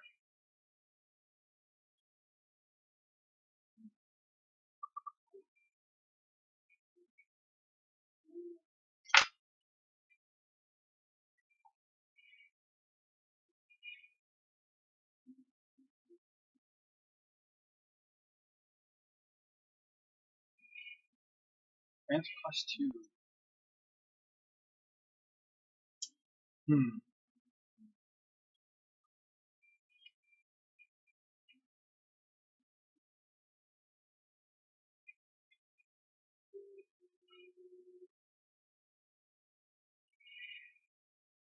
Well, I mean, it's $200 more than a CR10. Well, on sale, it's 200 more. I mean, right now it's like 140 more than a CR10. So it kind of depends on. It's right on the same price range as a CR10S, the 300 version. So it is bigger for the money. I would want to see how the quality comes up, though. Yeah, now I do. So the D9, when how they're doing it right. The electronics are housed underneath, which is how it should be. There's no reason to have these stupid control boxes. I'm gonna kick on this dehydrator real quick.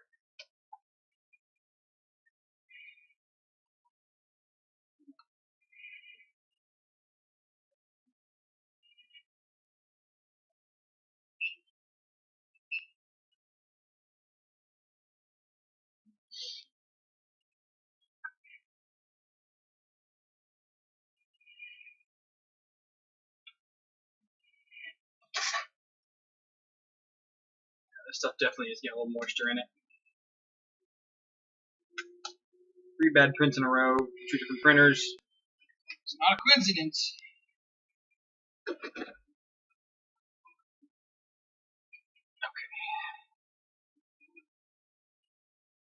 No, I wouldn't say you have to work on them. I mean, for this one, I just pull the bed forward, work on it.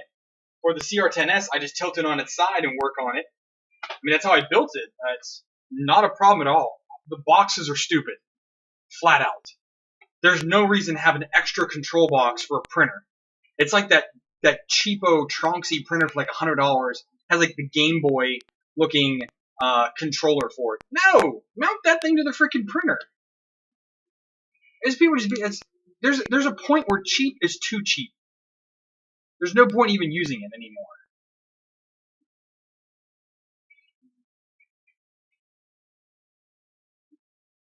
I'll have to check out his stream gunner and see how it ended up going.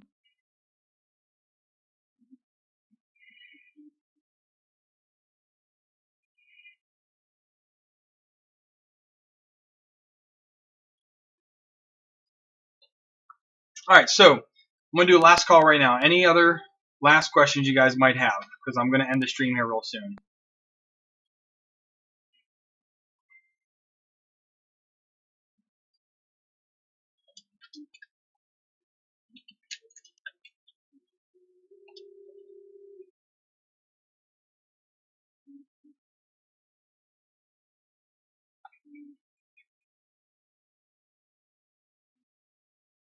Oh, Steve and Paul, even at that, why make the print, the space that the printer takes up even more? Why have it out there? It should be underneath. You're just outside of the build plate for the frame itself is as big as a printer should be. All that extra is just goofy. Gotta don't be a jerk. I did not put on weight. I've been the same weight for the past 10 years. Favorite printer? FT5. Still. Second favorite printer? The Anycubic i3 Mega. Second favorite printer. Number for the lottery? No. 9, I'd say. Gray hair? I've had the gray hair for a while. And I got a little bit of salt and pepper going in the sides. That's called 4 kids and a stressful job.